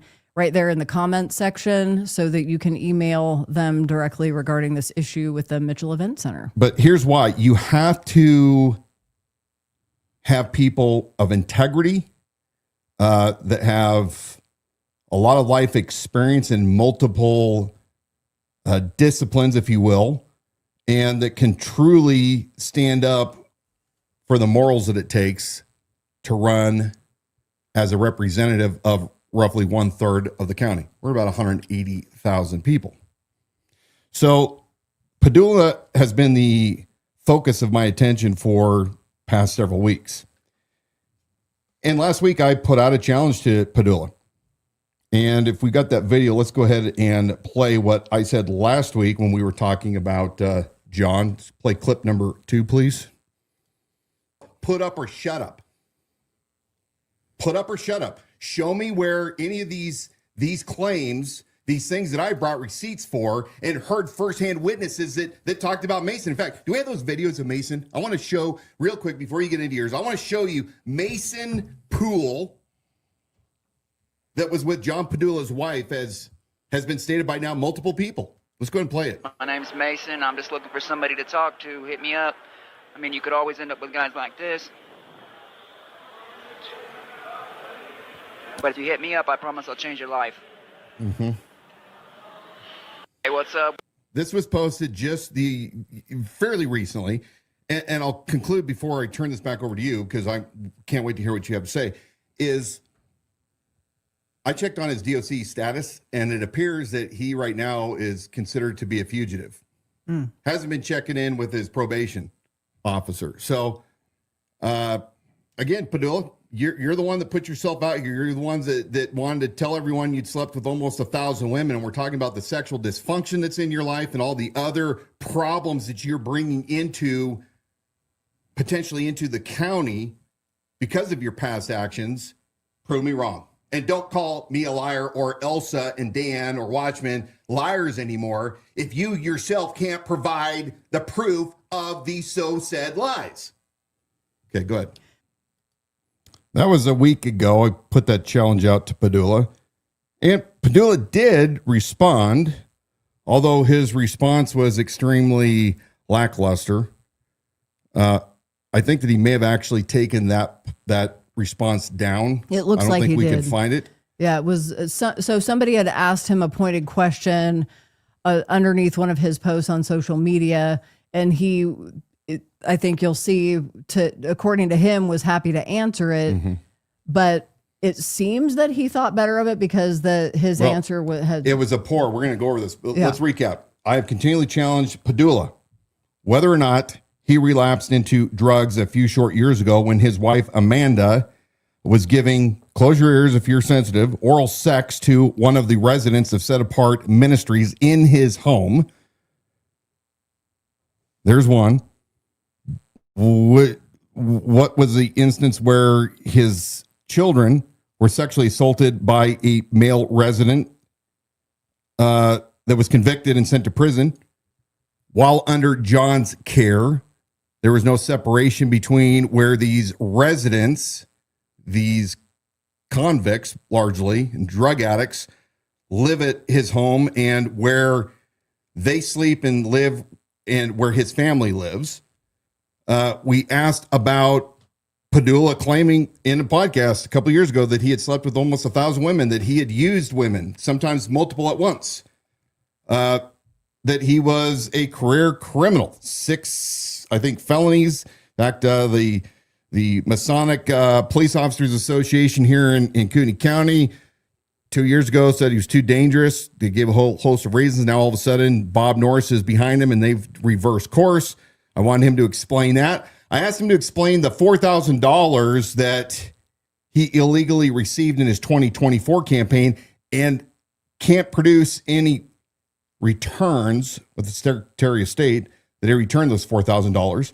So I said, here it is, John, lay it out. These are the challenges that I am giving to you. So here's what John had to say. And I may have to put on my spectacles to read.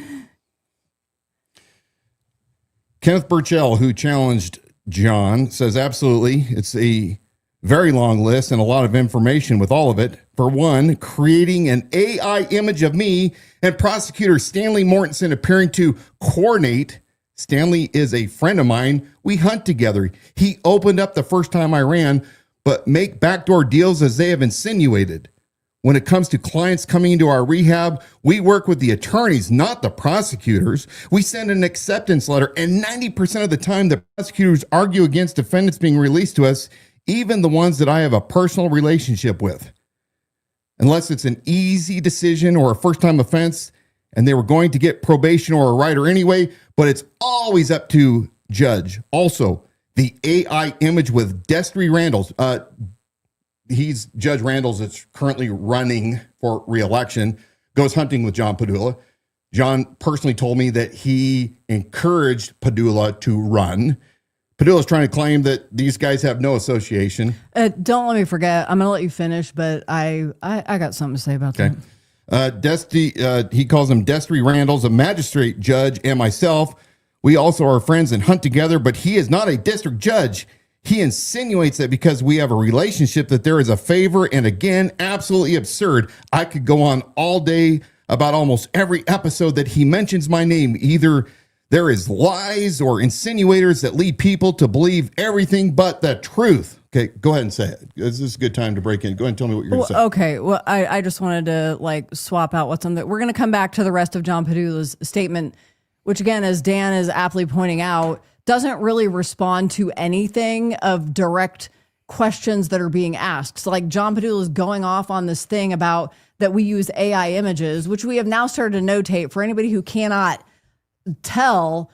AI image, we're tagging it there on our title slide, but he's turning that into an entire story, or as if that was the substance of a 2-hour. Well, yeah, like that was substantive or fully represented a 2 hours of we are digging into this, which it does not.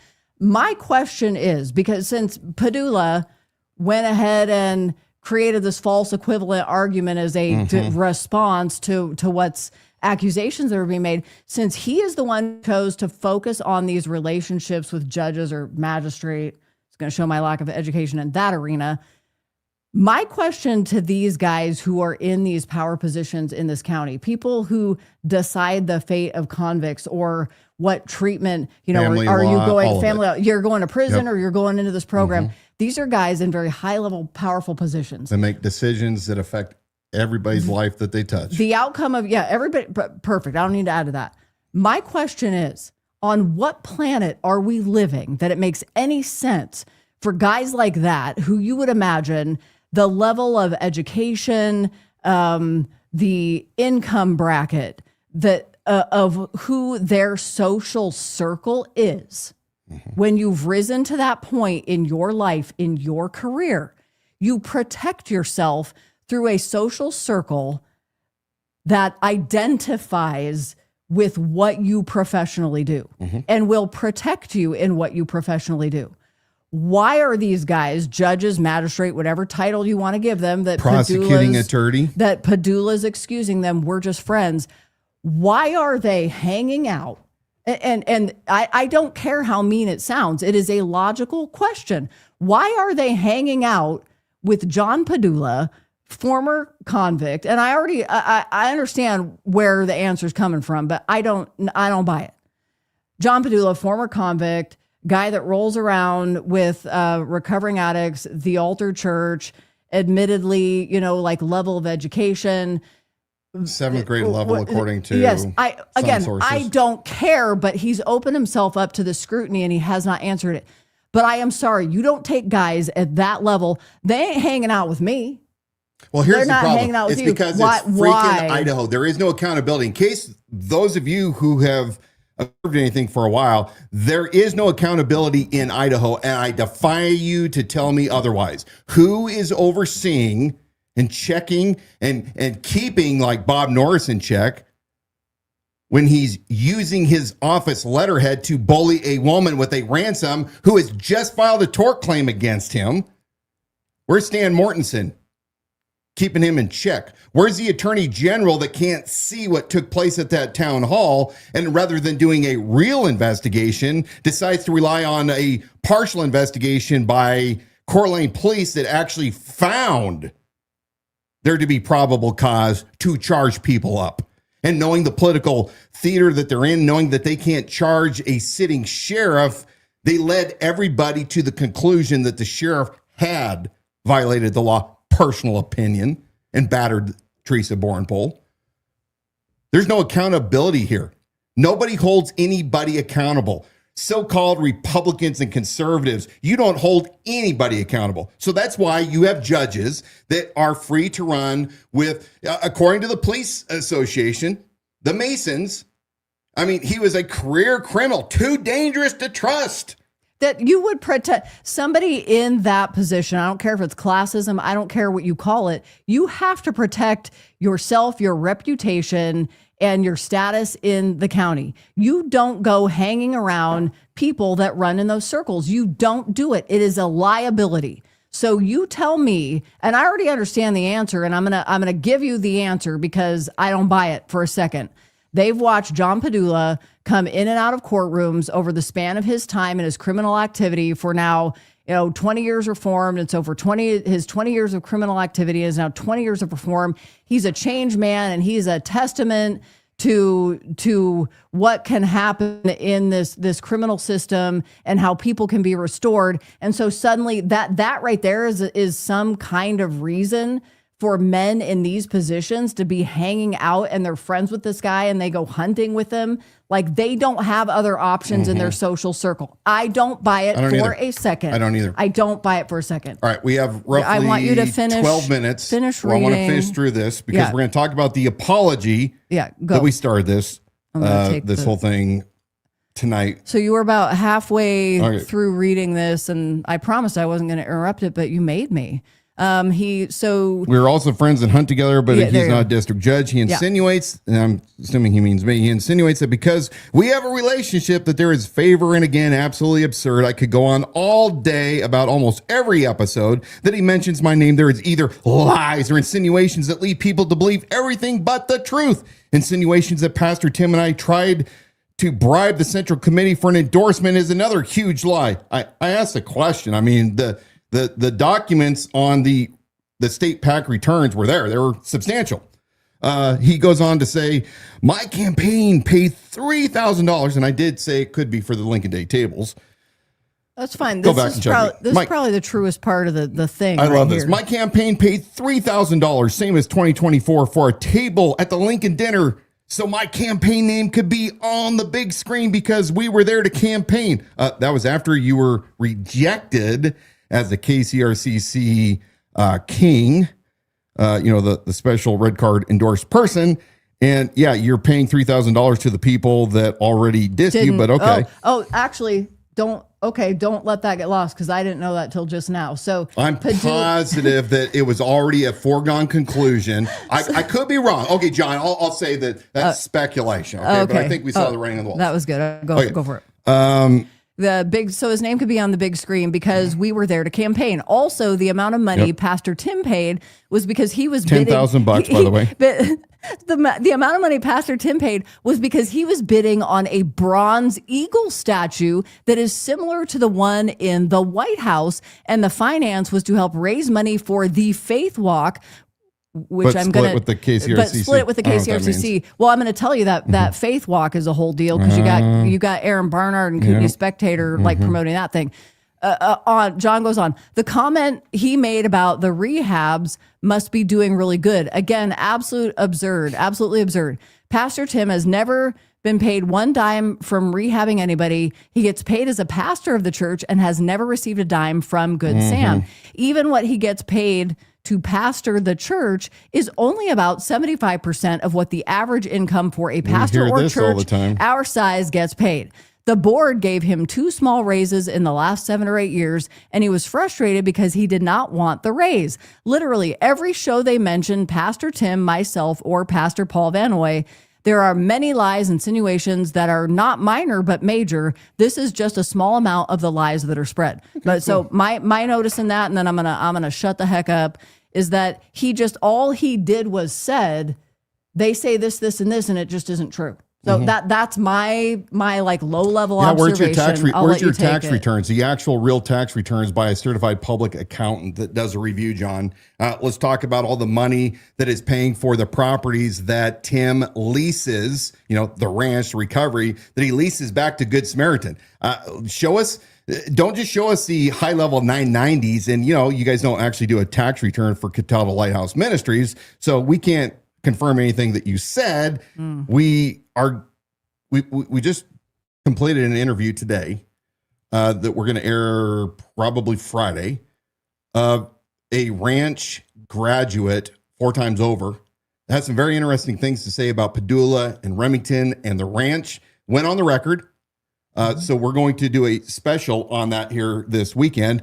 But again, produce the records. Now, John, maybe you're a little slow. Let me restate this. I asked you about the sex assaults on your children, your minors, the ones that you're supposed to be taking care of above and beyond anybody else. And how about your wife having sexual relations with men in the program, many that are court ordered to be in your residence from what we have been told, and your relapse, your attempted suicide, running into a tree. I mean, we can go on and on and on, John. Your $4,000 donations, you didn't say one damn thing, but you sure were upset about AI. So let's go ahead and look what John had to say, since we can't get him to comment on it let's go back. Let's go back and play the video clip number 4. This was on Seth Horst, North Idaho Experience.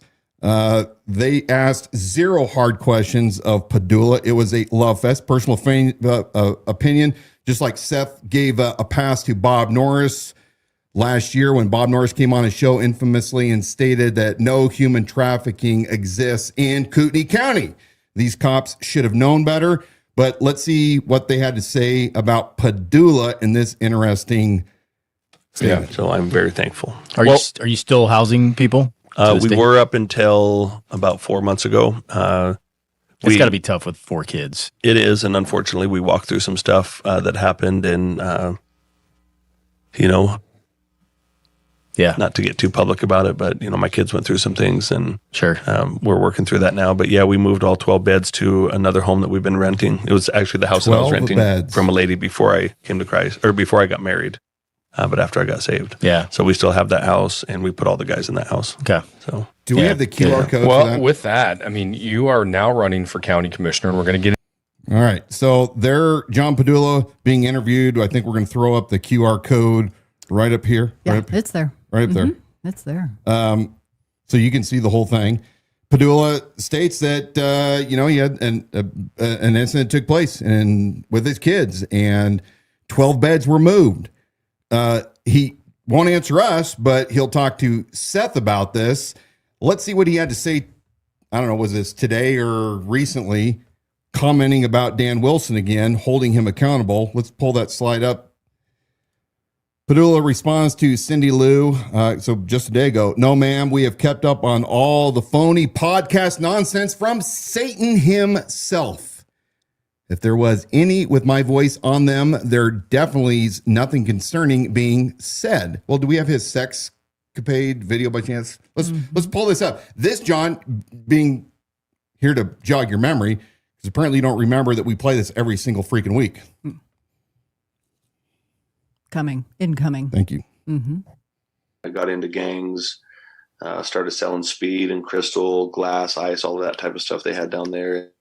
I ended up on meth for 17 years from the age 13 to 30. I'd use methamphetamines and pretty much everything else, but that was kind of the main thing that I used. Got into dealing heavy. Some of my friends were cooking meth, and I started cooking meth with some of them. I was always getting arrested, always in trouble. Had no care for women. God radically changed my life, and not progressively in the blink of an eye. I was a different person. The rage, the violence, the anger, the foul mouth, the pornography. I was bound by pornography for 21 years. Not to be graphic, but I would, be sexual with women, sometimes multiple women at once. And when I would leave, I would still be driving in my car looking at DVD players with pornography playing in my car plugged into my cigarette lighter. Wow. I mean, just bound by sexual perversion, and for 21 years. Floored at what God can do in a person's life. Like, it's amazing. I couldn't have kids. I've been with almost 1,000 women, not safe. When I was in prison for 6 years, I had some pain in my region. Yes.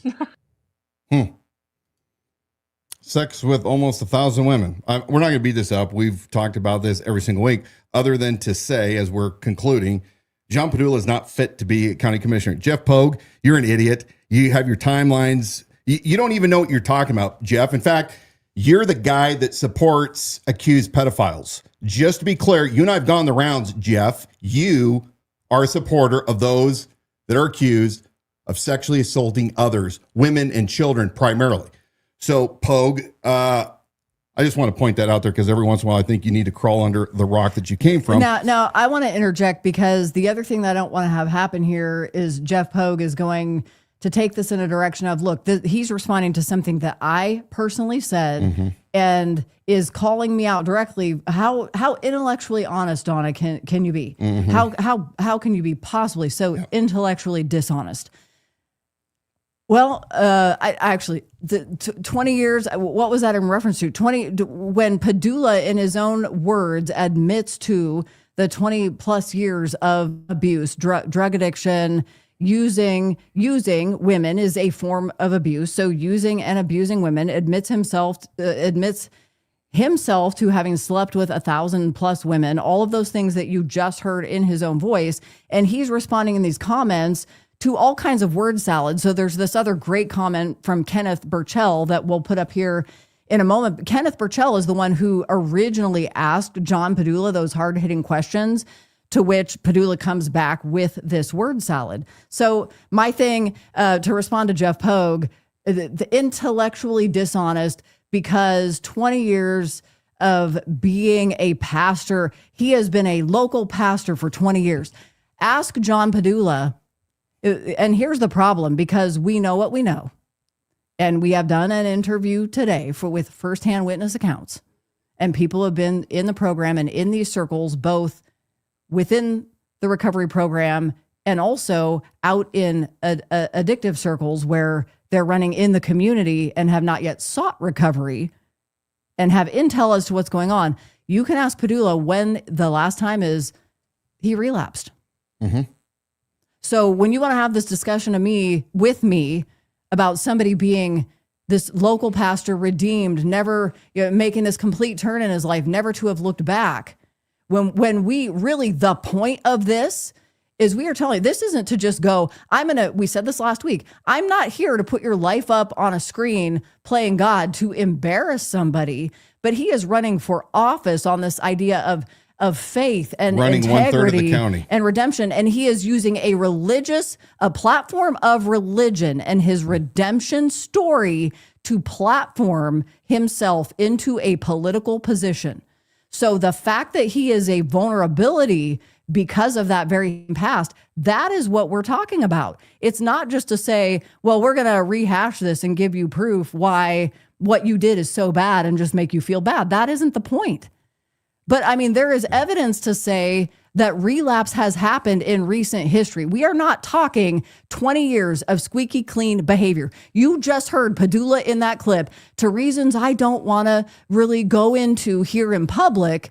We are no longer housing men in this program, Set Apart Ministries, in my personal household, where there was no separation between where my wife and children were. Go look at the documentation. Go look up the documentation. Discernment, and when you have no there was discernment, abuse. I mean, give me a break. You think you can run the county? Abuse took place. And we're talking in the last handful of years. It's not 20 years removed from a problem. That's not what we're talking about. So no, I am intellectually very honest, and you are the one who is fighting for your life in intellectual dishonesty because you have decided in advance you cannot stand us, and it doesn't matter what proof we bring, what testimonies we bring on. There is nobody else doing that. There is nobody else bringing the interviews. There is nobody else bringing the records request. There is nobody else standing up when we're being accused of bullshit that's bringing on the proof to refute it. Not doing what John Padulla did and said, well, they say that this, and that's not true. They said that, and that's not true. That's all do you understand? That's literally all he just did. Well, that's not true. Hey. They won't let us get by with that. Well, that's not true. You know how turned on I am? No, I don't know. You know how turned I am? I mean, I get to be married to you. You are so much smarter than me. I mean, I keep love your mouth running, Pogue. Go for it. Yeah. Pogue's an old fat has-been like all of these loud mouths. Okay. This brings me back to, first of all, I'm going to give you a brief. We went so long on the first half, and rightly so, that we didn't get to Bob and Bruce spanking Bob for asking for $2.5 million. We'll probably do a special episode and just put it out this weekend. It'll still be funny. Yeah. So we're going to maybe have to change the title slide now, since it was Bob centered. Okay. Oh, yeah. We started this out by calling this the apology long overdue. Many of you falsely thought that you were going to tune in tonight. We saw it by the numbers right at the beginning, that you were going to hear Dan Wilson admit to being a fraud, that all the things that I railed against because a man of liberty doesn't sidle himself with government interference. They don't trade their dangerous liberty for a certain security. We don't close our businesses down just because we're told to. We continue to keep our people busy, and we come up with ways to be creative. And yes, with my disabled daughter, I will go on the record. For the first 20 years of her life, I never one time received one dime of Social Security dollars or state Medicaid because I felt like as an American, it was my duty, my job to take care of my daughter. So you guys can search all you want. Dave Miller, you can find your little gotcha screen cap that is completely false because you can't even figure out that it's not from a credible website on an I got you. But Dan Wilson never took a dime. And any of you that thought that I was going to come on and give you an apology, here's what I have to say to you. I will accept your long overdue apology to me, and more importantly, to my wife, for the past 2 years of bullshit that you have continued to push because of your hatred of a man that dares to disrupt your social circles. Because while you claim that you want truth, that you want freedom, that you want what is right, you're more interested in your social circles. So anytime you want to apologize to me, I'm more than ready to accept that and to let bygones be bygones. I actually welcome those that want to come alongside us and use your apparent multi hours of free time to help go after the real stealers of liberty, because it's right on our doors and you guys are all too stupid to understand how close we really are to a complete Orwellian state.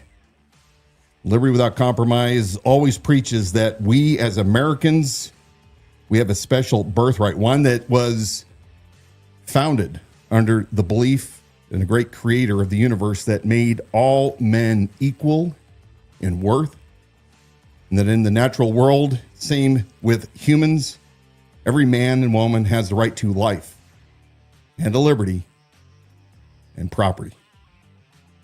I want you to stay strong, be courageous. Pray for my friend Jim. I got to visit with him this last week. He's looking good, but he's fighting hard. Pray for Jim tonight, this very night, and pray for your county. Donna, take us out. Good night. Oh, Jeff Pogue, we see ya. Yeah, if you saw Dan in public, I'd love. Well, I hope to be there for that. Oh, he doesn't like my speech impediment. Yeah. He's such a conservative dude. Yeah, real funny making fun of a disability. It's just, that's great. You're a great dude. And I'm sure you'll be a big shot, big talker when you do into Dan in public. Yeah, you all are. I have no doubt. Absolutely no doubt. Thank you for joining us tonight on the Liberty Without Compromise live stream broadcast. We are the only live local program. It's liberty minded right here in Kootenai County. There is nobody else doing what we do. Try as you may, try as you might. Just kind of a big fail all the way around. You do parody pages and hide your admins so you can say the crap you say and you don't have to be held personally responsible. But then there's those dummies like Shelley Kroll who's running her mouth, and I'm thinking the Coeur d'Alene Realtor Association's probably going to be pretty interested in that information. Mm-hmm. I don't know why they want somebody representing their organization that's sitting there involving themselves in that kind of fodder. Crass woman. Yeah, crass behavior. And really just so socially unacceptable. And then you're showing people houses. Gross. You can view exclusive reports, watch past episodes on our website. That is at libertywithoutcompromise.com. Pretty soon we're going to have a short run of those premium embroidered snapback trucker hats. Liberty Without Compromise, we will be making those available to you. So keep your eyes open for that one. If you like podcasts, you can listen and subscribe wherever you get your shows. I do believe we will have a special release coming up at the end of this week. So keep your eyes open for that. Lots of really important stuff and things to be exposed in this county coming up. So we gotta take advantage of that. Just stay tuned to our social channels for information that's coming out between Wednesday and Wednesday, because there's a lot happening every single day. And that's at the Idaho Sheriff on Facebook, also at Liberty Without Compromise. And a really big one, make sure to subscribe to our YouTube channel, because every single live stream episode is archived there on our YouTube channel. That is at the Idaho Sheriff. Hey, Ryan. Good to see you, brother. Yeah.